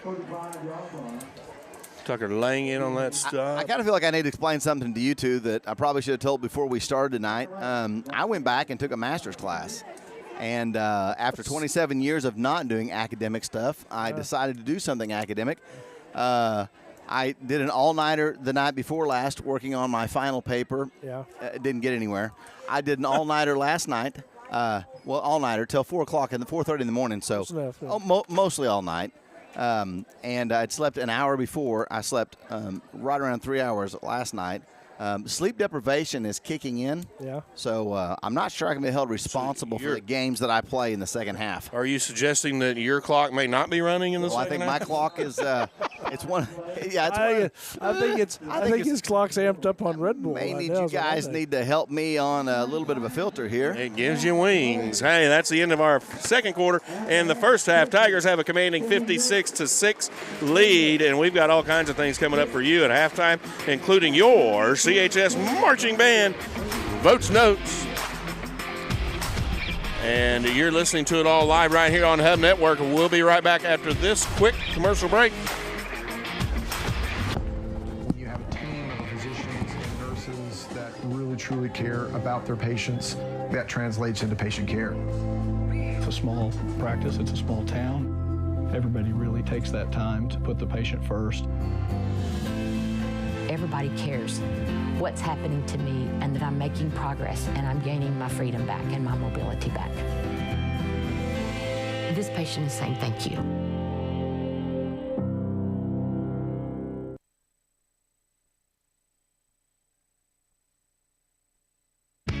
RCB Bank is more than a transaction. We work to make your life easier. We help build your business. We finance your dreams. We grow your legacy. We build relationships with our communities.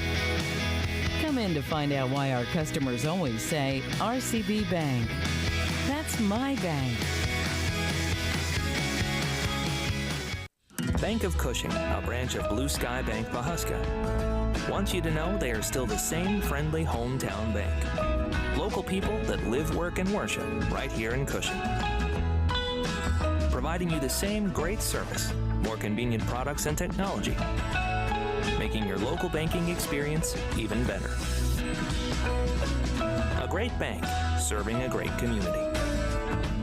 Bank of Cushing, a branch of Blue Sky Bank Pawhuska.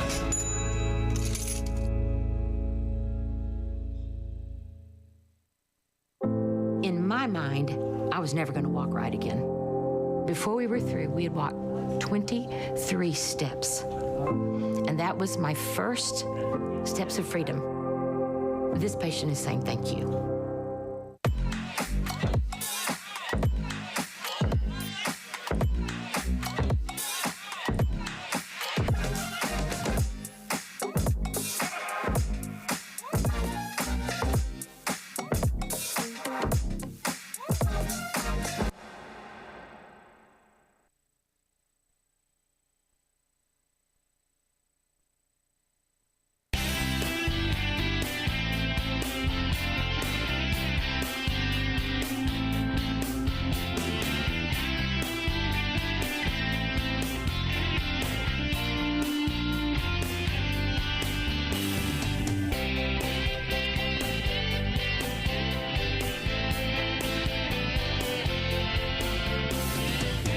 Be sure you know what's below and call 811 before you dig. At Davis Dental Studio, our patients are our friends. Unlike the big commercial facilities, Davis Dental Studios wants you to know you're not just a number. We strive to bring personal and quality service to each patient. Dr. Rebecca Davis has over 18 years of experience as a caring and compassionate dentist. She and her highly trained staff will make sure your visit is a positive one. So remember, when you and your family need dental care, Davis Dental Studio. You're not just a patient, you're a friend. Since 2003, Pro Events has had one singular focus: great audio, video, and lighting systems. Never confusing our industry with the PC crowd, Pro Events always provides you with the best, most reliable options for your house of worship, school, or corporate training facility. Make your system stand out from the crowd. And remember, For the best AV, you know where to go visit proevents.pro.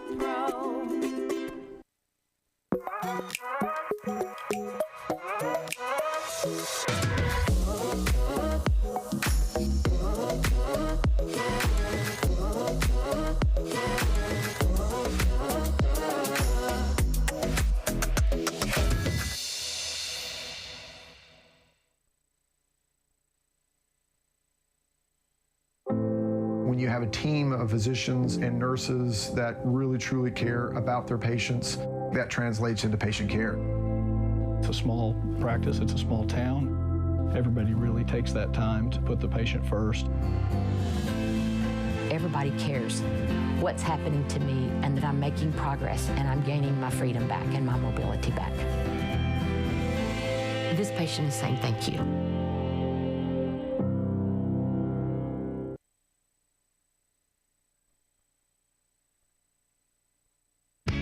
RCB Bank is more than a transaction. We work to make your life easier. We help build your business. We finance your dreams.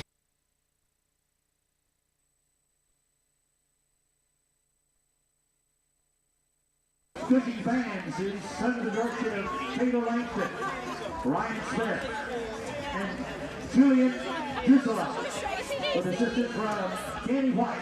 All right, welcome back to the Hub Network, and we're going to feature the Cushing High School Marching Band, the Tiger Marching Band here tonight, and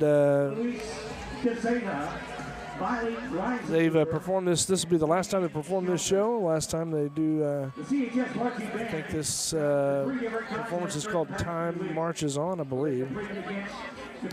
So we'll try to do a good job of showing you some of the musicians on the field and band, and perform their completed show out here, polished and ready to go. They've done well in contests, and so we'll get to see them this year.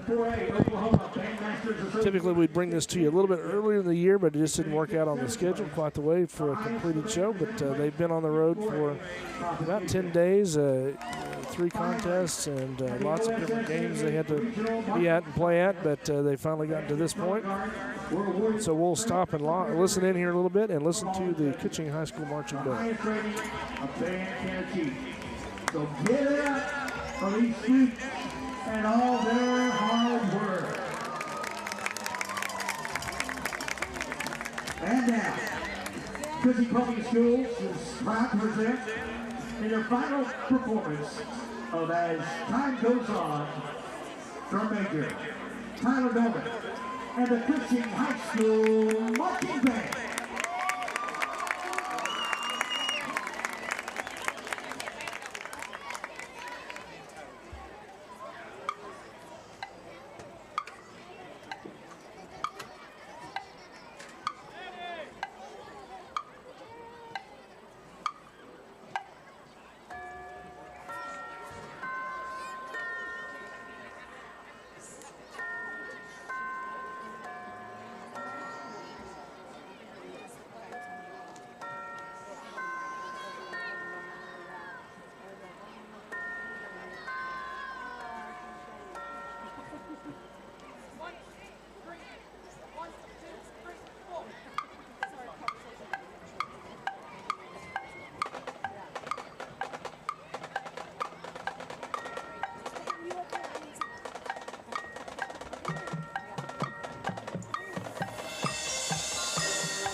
right, the Cushing High School Marching Band and their program time as time goes on. And we got Bruce Vogt in the seat over here. We got some Vogt's notes, Bruce. So, and Joe, that was wonderful, beautiful job by the Cushing Band.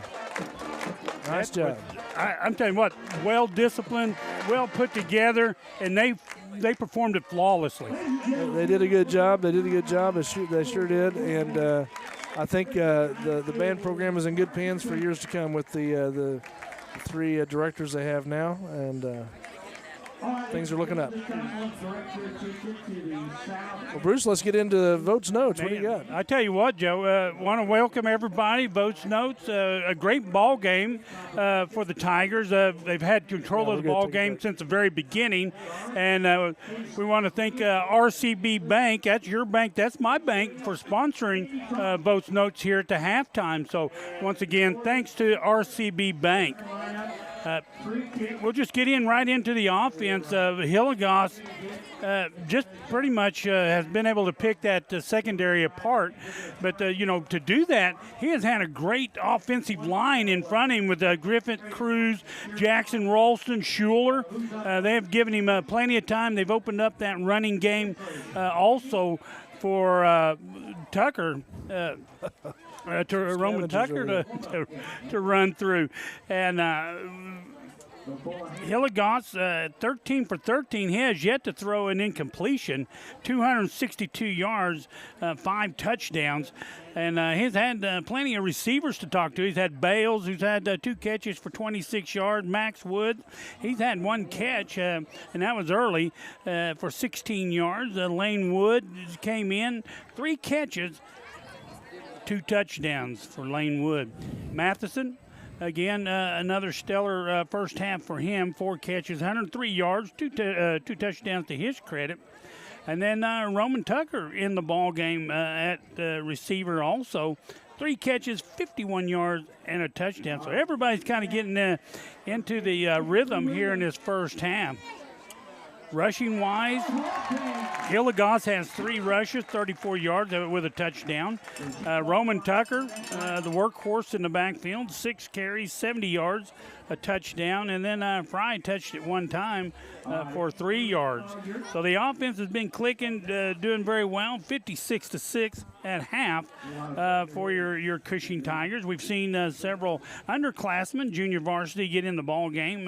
We've seen some freshmen in there, some sophomores in there playing in that first half. I expect we'll see a little bit more of that in the second half. There is no mercy rule per se in 11-man football. There's not? No. Oh. No, and I think there is an 8-man, but not in 11-man. So you can't. That would be a coach in the game. It would have to be. We're not coming back out in the fourth quarter or something. Well, I think it's more of a coach's decision on whether they want to run the clock all the way through or not. Last time I saw that happen was at gosh, it's been several years ago. But yeah, well, we saw it last year, I believe here. I don't remember what game it was, but they just kept the clock running in the second half, and maybe into the fourth period they may do that. I think they'll come out and they'll continue to play the football they've been playing. We've seen sparks of life out of Cleveland here and there. Again, they've been throwing that long ball. They've had the guy open, or his receiver open. He just hadn't been able to haul it in. So, they can still be an explosive ball club. It's kind of interesting that's about the only pass play they've run has been down the field. I don't understand why they don't throw a little shorter ball and try to manipulate the defense a little bit and then go for the long one. Very good, Joe. I thought that same thing as I was watching it. Throw it a little deep, get some pass interference, and work off of that. Defensively, just name it. If you're in the ball game, you're going to get a tackle here in this ball game. Lane Wood, Fry has I got him down 5 tackles, and Hillegas, he had a pick 6. A couple of tackles to his credit. Max Wood, Moreland, hadn't heard much out of him, but he has 3 tackles. Lang has done a great job. They actually had him in at middle linebacker for a while, and he penetrated that that offensive line pretty well. Well, you have several tackles in the backfield and just key times, too. Exactly, and we've got that swarming defense like we've had all year. I mean, you're not going to just get one Cushing Tiger on you. You're going to get several. Big kudos to Heisler. He's been raising a lot of heck in the backfield. That whole defensive line has done a great job getting in the backfield, causing some early passes. Yeah, well, and that's about they only have all they've had going for them. They can't really run the ball. They just haven't been able to run it all. That front defensive line has just snuffed everything out. So. And you've seen the offense of Cleveland struggling there on that handoff just because that defense is getting in there so quick. They don't know whether to hand it off and go off at left side or keep it the quarterback. You know, quarterback, the starting quarterback, I can't think of his name, but you know he kind of got shaken up when Heisler took him down really, really hard in the backfield. Cleveland likes to go to that left side. They like to throw over there on the left side. You don't see too much to the right side, only unless he gets flushed out. Don't see very much to the left side either, Bruce. Joe, you're absolutely right. Cruz, I love Cruz. Number 71, keep an eye on him on your screen. I wish we could just isolate on Cruz. He is a east to west player. He's a down lineman. He's at that tackle position on that right side.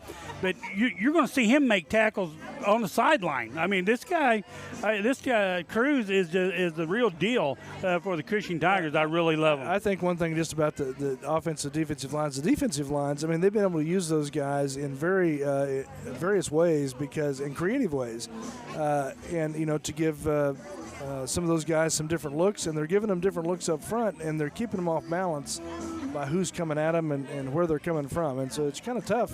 Well, on that offensive line there. And of course on our defensive line, you got Heisler, Cruz, Moreland, and Ralston, your down linemen, and they have just pretty much had their way with that offensive line of Cleveland.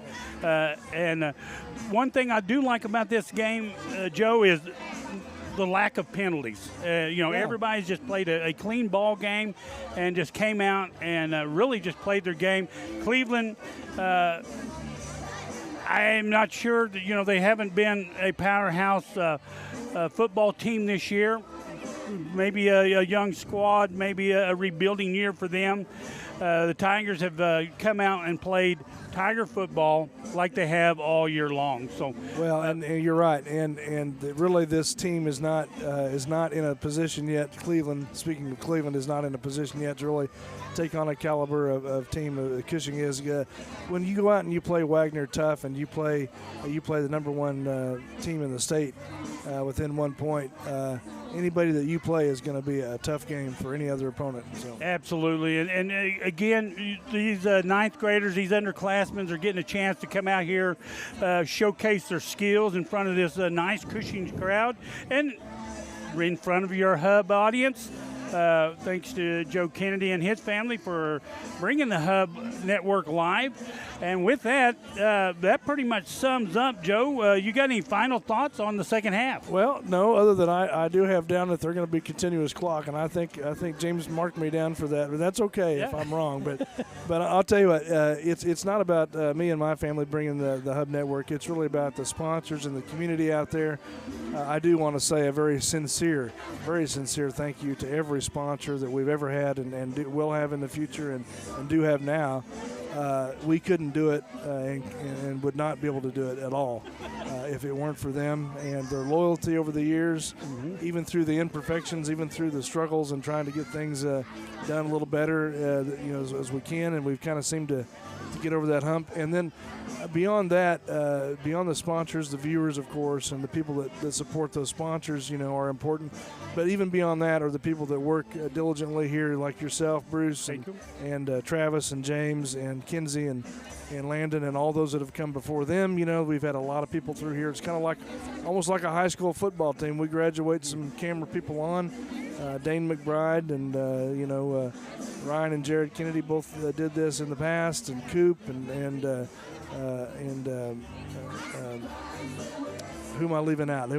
Tyler Sneed. I know I'm leaving Tyler. him out. He's been around a couple of rounds with us. Gotta love him. All those guys, and there's so much many more that I haven't mentioned. That all these years, these 12 years that we've done this, it wouldn't have been possible at all without any of you guys, without any of them.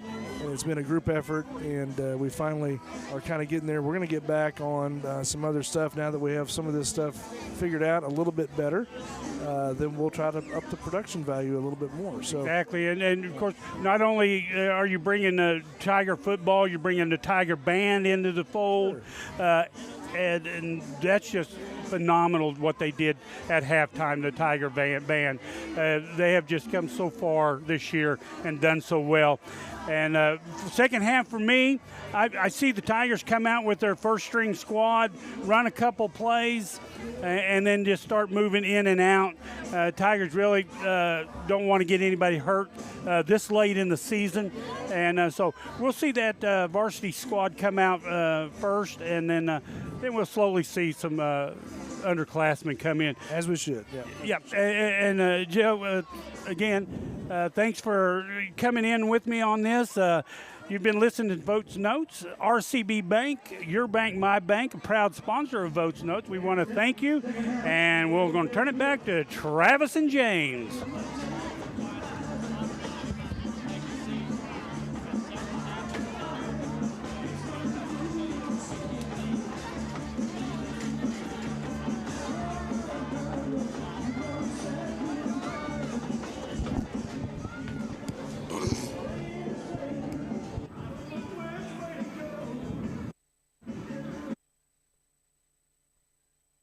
The second half of action right here at Odell Field. There's Edwards' kick, end over end, taken around the 20-yard line by number 19. He'll come near side. He'll be tackled after a 2-3-yard return. And on that stop is going to be Brody Robinson, the freshman athlete. And he put a shutdown on that return pretty much right away. He almost came through untouched. So a short return will put the Cleveland squad at the 23-yard line with a first down and 10. And the Tigers, of course, with a 56-6 lead, and we're just underway. And we will see the phone call was made. Yep. And we will see a difference in the use of the clock. It will not be continuously running, but the referees will run it more often. So what we're going to say is James was right. I guess we could say that. I didn't say running clock the whole second half, so I would assume that's what I meant. Whatever they were going to call. It wouldn't be that. Yeah. Okay. So by default, James was right. That's right. By dint of not making a choice. I was going to say, by being indecisive. That's right. That is right. I'm not sure what they'll do. They won't do that. You proved your point by omission? That's right. By omission. Hey, a lie of omission is still a lie. Being right by omission is still being right. Hope you've enjoyed the halftime, brought to you by RCB Bank. That was Votes Notes and the Cushing High School Marching Band. Had other festivities on the field, including a field goal kicking event. That run by the quarterback met here on the near side. That stop in there by number 25. Shout out to my family coming to visit us. Like I said, there's 17, they're mostly women. And my sisters, one of them didn't get to come, but the other one did. And then cousins, nieces, nephews, all that stuff. However, best family ever, really. And I want to thank Keith Sylvie, my brother-in-law, who got conned into coming on this trip because his wife didn't tell him that it was a girls' trip until they were almost here. So him and his sons are here like, what's going on? Why is there only girls? Very nice. Shout out to them. Appreciate them. Nice like that defensive play by Max Tucker. Exactly right. He came, ball was underthrown, which really was going to serve to the purpose of the receiver on that one because he was coming back for it. But Tucker also coming back, stuck his hand in and knocked the ball away. Very nicely done by him.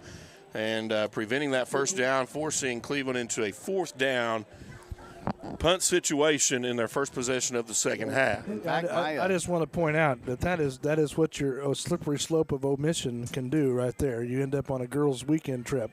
That's right. Listen. Because somebody didn't tell you what was really going on. And they're all going to – that's exactly right. The omission has cost him dearly. And missing that tackle has cost Cleveland dearly. And that's going to be a nice punt return all the way down to the 10-yard line. My sister, that's Max. Jessica Sylvie, was watching earlier. I don't know if she still is. It just rang up there that she was. I appreciate all of them. I appreciate listening to all of you. I'm kind of going through first chance I've had to look at you all checking in on Facebook. And, man, we really appreciate you guys coming and watching the game. Mentioned Max Wood on that return. Here's Ethan Evans, first time out on the field tonight at quarterback. And standing to his left is Clayton Kennan. That was going to be whistled dead. Whistles go off, and I don't see pink towels, yellow towels, or purple towels on the field. No, I'm sorry. So perhaps we're just going to play the play again. Here's Evans. Hands off to Kennan. Kennan finds a little bit of room, fights his way, gains a couple on the play. And it is a first down and goal. So with that gain of 2 or 3, it will bring up second down and goal. Spot the ball at the 8-yard line. I see my wonderful Aunt Joanne just checked in. She's watching, so appreciate her checking in. I believe we now have at center Cason Brandon. Ty Lucio on offense. That run pass option by Evans, nice decision to hold the ball. As he's able to wiggle down near the 5, call it the 6-yard line. It'll bring up a third down and goal. So much of what you would like to see in a game that is very lopsided. Tigers have a 56-6 lead. And we're using the clock, going to a run game, and giving backup players the opportunity in the game. I try to find these as we catch them. Riker Lilly, number 51, I believe, is a left guard. This pass by Evans in the hands, and touchdown Tigers. Nice job. Wow. Nice throw to the outside shoulder. Defender couldn't get to it. But, man, what a dance he did getting into the end zone. I'm trying to see who that is. Can you tell? Maybe Max. Yeah, Max Tucker maybe, and number 31. He's coming close enough now that my old eyes can adjust. Max Tucker, way to go. So this start of this second half, he's coming up with a couple of nice plays. My sister reminded me that her sons are watching and that they are definitely having a blast, but that's because they're with the greatest uncle of all time. Is that you? Well, yeah. What? You questioned? Oh, I just sorry. Confused there. Other uncles out there. Yeah. Not for them. No. True. And we're going to approach the 6-minute mark here in the third quarter with the Tigers having a commanding 62-6 lead. As we took a timeout on the field, I believe. And a timeout that the referee signaled to continue to run the clock, please. Yep. And while they're doing that, we'll talk about a few more of our sponsors here. Absolutely. Which means, see, that's another way that the commentary controls the producer there. They just tell me. Bill's Easy Out, 2 great locations here in Cushing. One of them has barbecue, the other one has a salad bar. Be sure to visit them. Chance Candler, tell him I said it's the best barbecue in Cushing, and I have the good stuff. Hey, they got all kinds of fried stuff on 9th Street. Now I know the sleep deprivation is talking because you're delicious. You're talking about salad. Press salad bar. Bill's Easy Out, 2 great locations. Go check them out. And the Hunts Brothers Pizza. Oh, yeah. Oh, I forgot about that. Yeah. That's good, too. There's the snap and hold, I believe. That kick is good, and that is being held maybe by 88 Trace Wood. We will go with that for now. Yep. No, it's 88. I couldn't tell if it was 80 or an 88. So with the new numbers on the field, the Tigers will get set to kick as the clock does run in the transition. So the JV squad is setting up to kick from their own 40-yard line to hold on to the kicking duties. We've talked about him throughout this year being mostly reliable. I mean, mostly like 90%, maybe 85 to 95% reliable in his extra point kicks. And fortunately, the Tigers haven't had to go for field goals very often, but he's a sophomore, I believe, is what we have him listed at in the deal. And that is just a true something definitely special to hold on to as a sophomore kicker can be that reliable. That one went south. Number 6. We don't have a roster for Cleveland, but number 6, as they had the collision with number 19, he just kind of steps back and looks at him like, "How dare you?" I mean, literally, he was running north, and then all of a sudden, it went south. It almost went way south. That's one of those that lucky he didn't knock the ball out of his hands. And I should not have eaten that half a slice of pizza because now all of a sudden, I don't know what's happening here. This next 3 minutes of the third quarter will be brought to you by Tums. That's right. Is that bad for us or bad for you? I don't know. Listen, folks, usually we have a mute in here in our booth where when things like that happen, it's kind of like a sneeze button. We can spare you the tragedy. Joe Kennedy set us up tonight and took our mute away. And he's forcing that. He's forcing his will. He is. He is. Boy. Now watch. He's going to not even show up to the next game and say, "Have at it, guys. How much do you like not having me around now?" Oh, yes, I don't want to hear that. Listen, we already had one game like that. I'm not interested in that at all. We had a whole season like that last year, and I'm not interested in that at all. That was a rough season last year, but all better this year, right? Wait a minute. I was running that season. What are you saying? Well, wait a minute. Listen, I would have rather been here running that season. But. It was rough. Tigers come up against Tigers here on the field. Your hometown Tigers leading 63-6. They've met Travis's spread. Well, 53. They've more than met your spread, sir. We've talked about how math's changed. Yeah. Hey, listen, I'm going to tell you something right now. We had a slow game like this one time when Don Amon was with us, and the man, the myth, the legend. And I decided I was going to take that time for him to explain to me how you bet on spreads, because the overs, the unders, how you bet on those things, because I didn't quite understand that because I'm not really a gambling guy. Yeah, I'm glad to see that Don Amon has intentionally corrupted the clergy in Cushing. Well, and about that, he's explained it 3 times, and I still don't understand it. So I'm not sure he has actually corrupted me. I don't understand what he was saying. I can verify the fact of the understanding. Oh, there's a interception on the field around the 45. He's immediately taken down. And I'll get back to that thought in just a moment as we find that should be Skelnick, I believe, number 80. Jasper Skelnick. Yes, sir, and that one just tipped right into his chest. Could get our furry friends here to leave us alone, these bugs. I was going to say, I definitely knew that you weren't a gambling man whenever I was predicting an over-under, and then we referred to it as the spread the rest of the night. Yeah, I know. And I thought, okay, we're not going to try to back up. Sometimes I make things obvious, and I was definitely making that one obvious. So to Don's credit, he did not corrupt the clergy. Yeah. That tackle in the backfield by number 65, he came through, looked untouched. The handoff was to Kennan.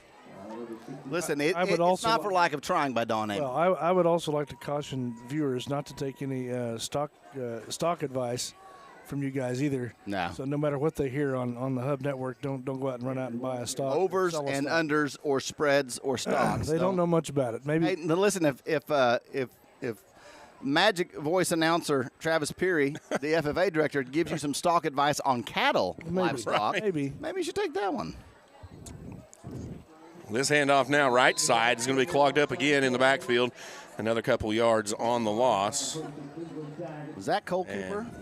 That one is Brody Robbins. Oh, Brody, yeah. Oh, I bet. And that's going to bring us to the end of the third quarter of play. And if you thought that was fast, it was. 63-6 is our score. And there is something to be said for making all of our games like this. Anyway.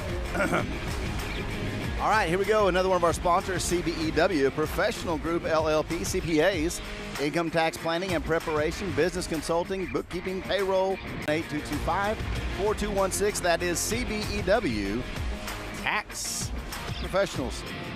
Hillcrest Hospital, caring Hillcrest Hospital, hillcrestcushing.com, compassionate, Utica Park Clinic in Cushing, proudly serving the healthcare needs, including orthopedics in Oklahoma. She's still in Oklahoma. Hey, listen, somebody made this ad, and I'm not mentioning names. It wasn't me. But it's got it. No, it was me. I put it on a background where it blends in. The other writing blends at Cushing Hospital. They'll take care of you. Hillcrest Hospital. Oh, goodness gracious. I'll get there eventually, guys. There's a receiver on the right side. Still on his feet, fighting to get back into the original line of scrimmage. Hey, I don't know about you folks, but I'm telling you, I never get tired of the puns. They just get better around here. No pun intended. I see what you did there, Mr. Beard. That was nicely played, sir. King of segues over there. I love them. I believe that's going to be Jordan Kersey on that reception. There he turned around, it was. So that'll bring up a 4th down and 10. The ball is at the original line of scrimmage, which is the Cleveland 43-yard line. Again, 63-6 is the score.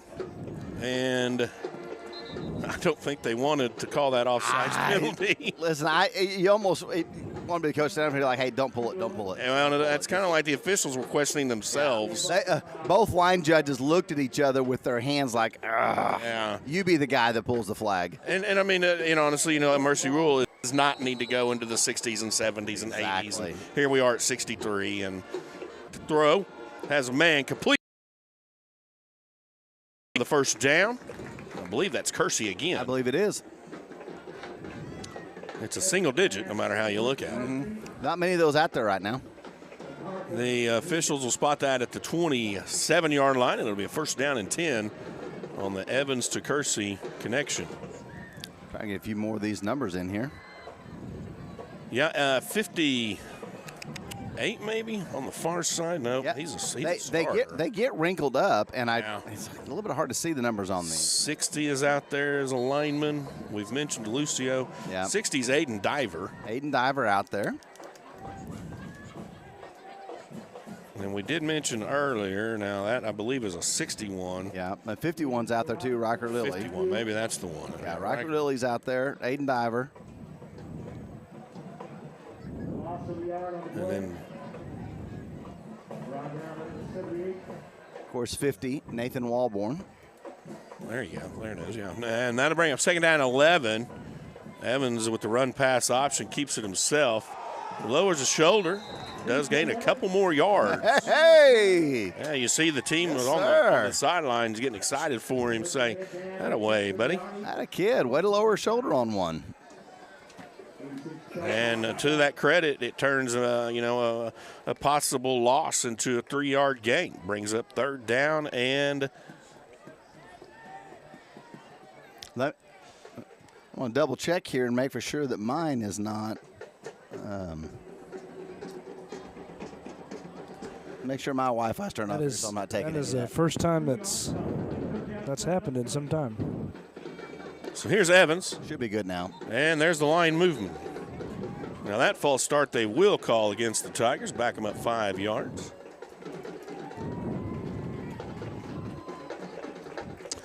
See, we mentioned Skelnick and we mentioned Max Tucker. I was looking at Jordan Kersey over there. Robinson in the backfield. And we got 31. Of course, Max Tucker. Uh-oh. And there's Evans and another penalty. False start again, 10 more yards. Put the ball. 68 out there? I thought so. 68. That is Cason Brandon. Brandon. Sorry. I think he's the center. He is.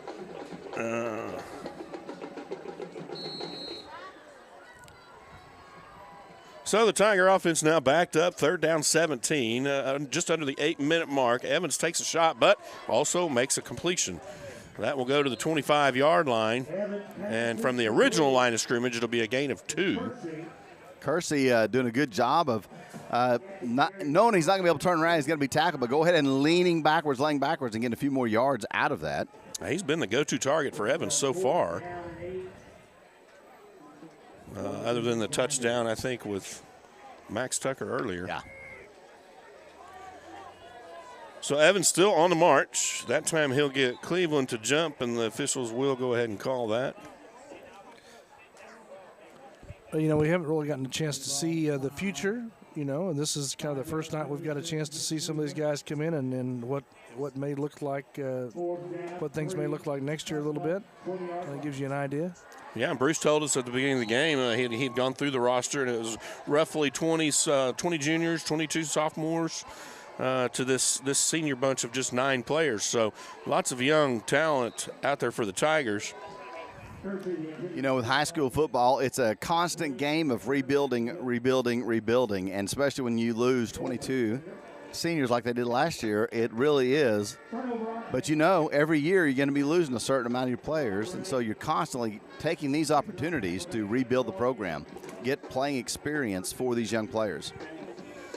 The result of that play is a turnover on down, so the Tiger defense comes out.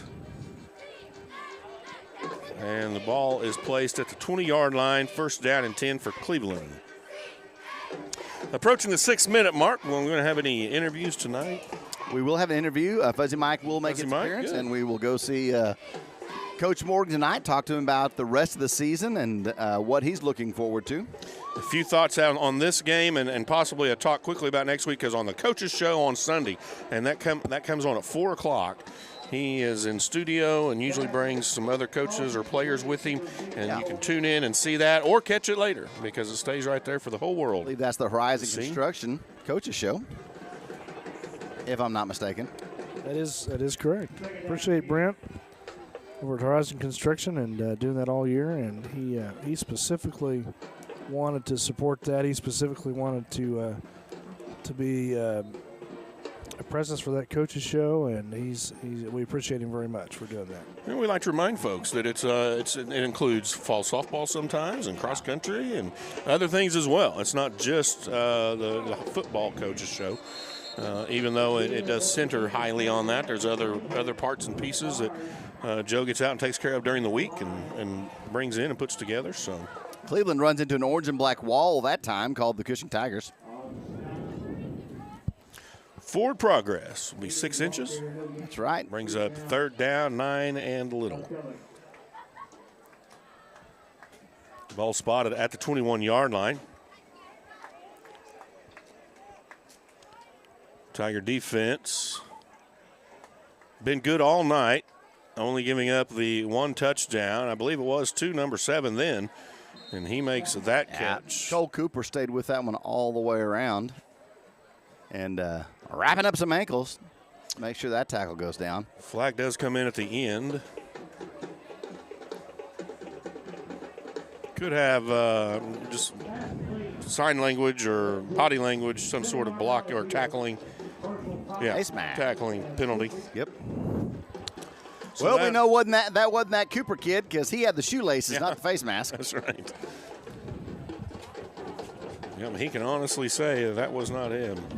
Matthew Gutrow checking in for the Tigers. Spot the ball at the Tiger 48-yard line. This will be a first down and 10 as we've just gone under the 4-minute mark.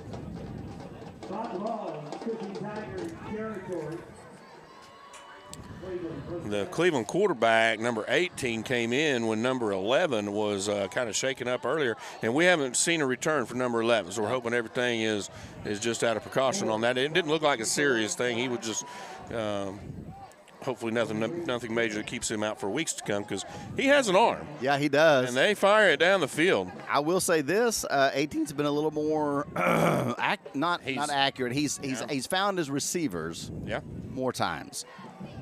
And they aren't as oftentimes just a go route. They are a lot of times they route ran for a specific purpose, down and across or a post route. I'm going to have to find an extension for Mr. Fuzzy Mike here so we can not have to hold my phone at the same time. Yeah, I just confirmed the connection over here, so we're good for Fuzzy Mike whenever you're good for it. For those of you who don't know, that's what Travis Peary did. Whenever I got my microphone out the first time, he named it.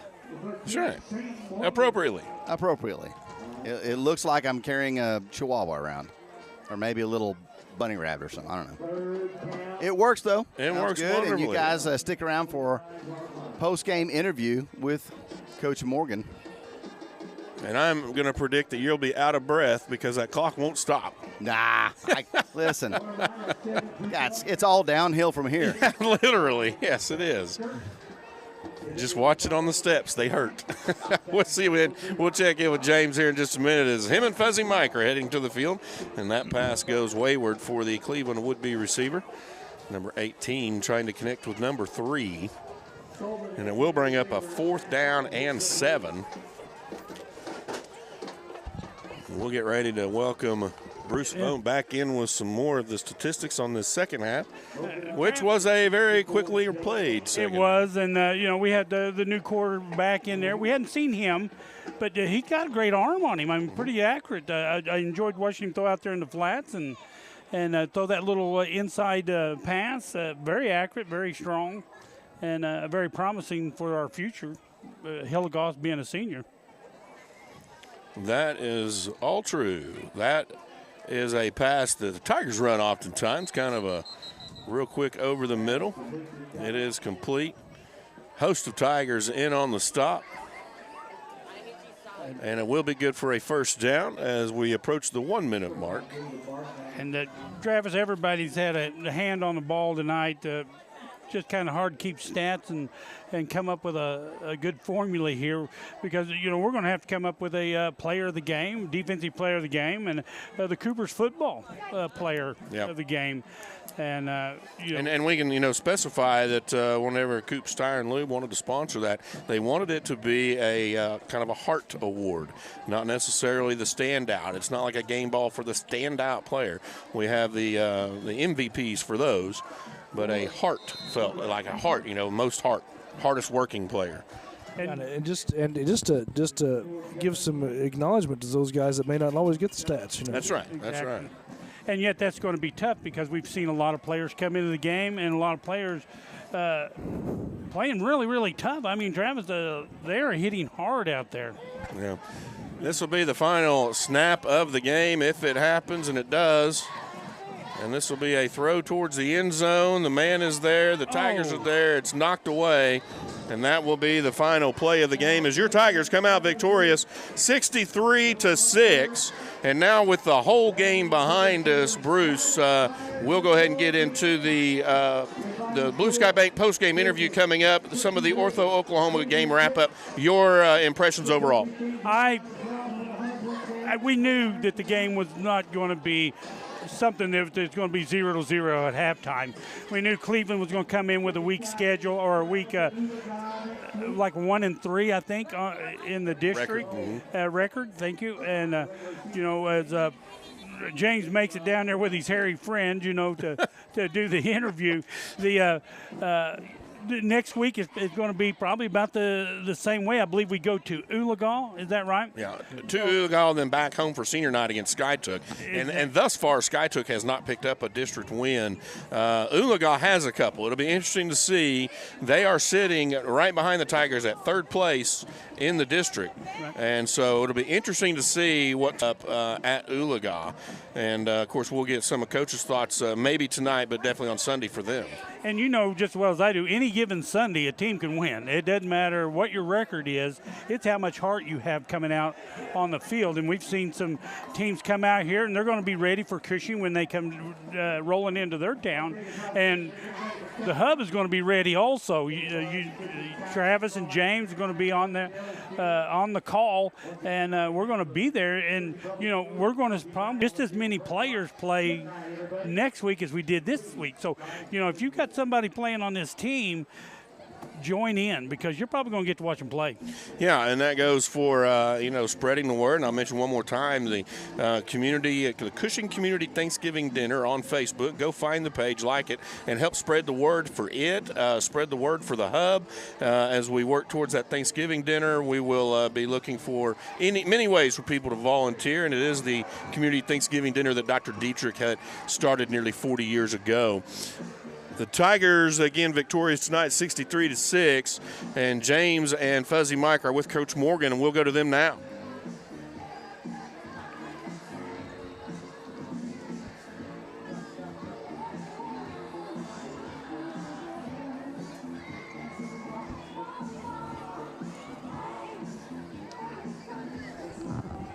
Coach Morgan. Great win tonight, and I thought you guys put a lot of the younger players. We saw that last year, and see how that develops a team. You know, anytime, like we talk about a lot of Fridays here, it's a great situation. Those guys get meaningful minutes on Friday night, and you know, with the running clock there in the second half, it's difficult to try to get, everybody in there. But we talk all the time about opportunities and, individual opportunities, and a lot of guys stepped up and made good plays tonight. Hey, listen, as you're coming into tonight, this is one of those nights where as a team that's not doing great in the season, you're coming off a good win last week. How do you keep your team up and focus on a night like this? You know, first of all, Cleveland has a few injuries and things like that, but the one thing that sticks out, they do play hard. The guys that are out there playing hard for Coach Turner, and I talk to them all the time. It's week 8, and teams that want to be great don't stay even. You're either getting better or you're getting worse, and I love the way this group understands that. They truly do, and whenever you have that mindset and that attitude, it's a great thing. Hey, next week we're going back on the road to Oologah. What are you expecting there? Watched a little bit of them they played last night. Was able to watch their live stream, and they had a common opponents. We're getting further in district. They played Wagner really, really close for a half, and well-coached team. They're disciplined. They have a lot of athletes out on the field, and definitely a test we'll have to prepare for.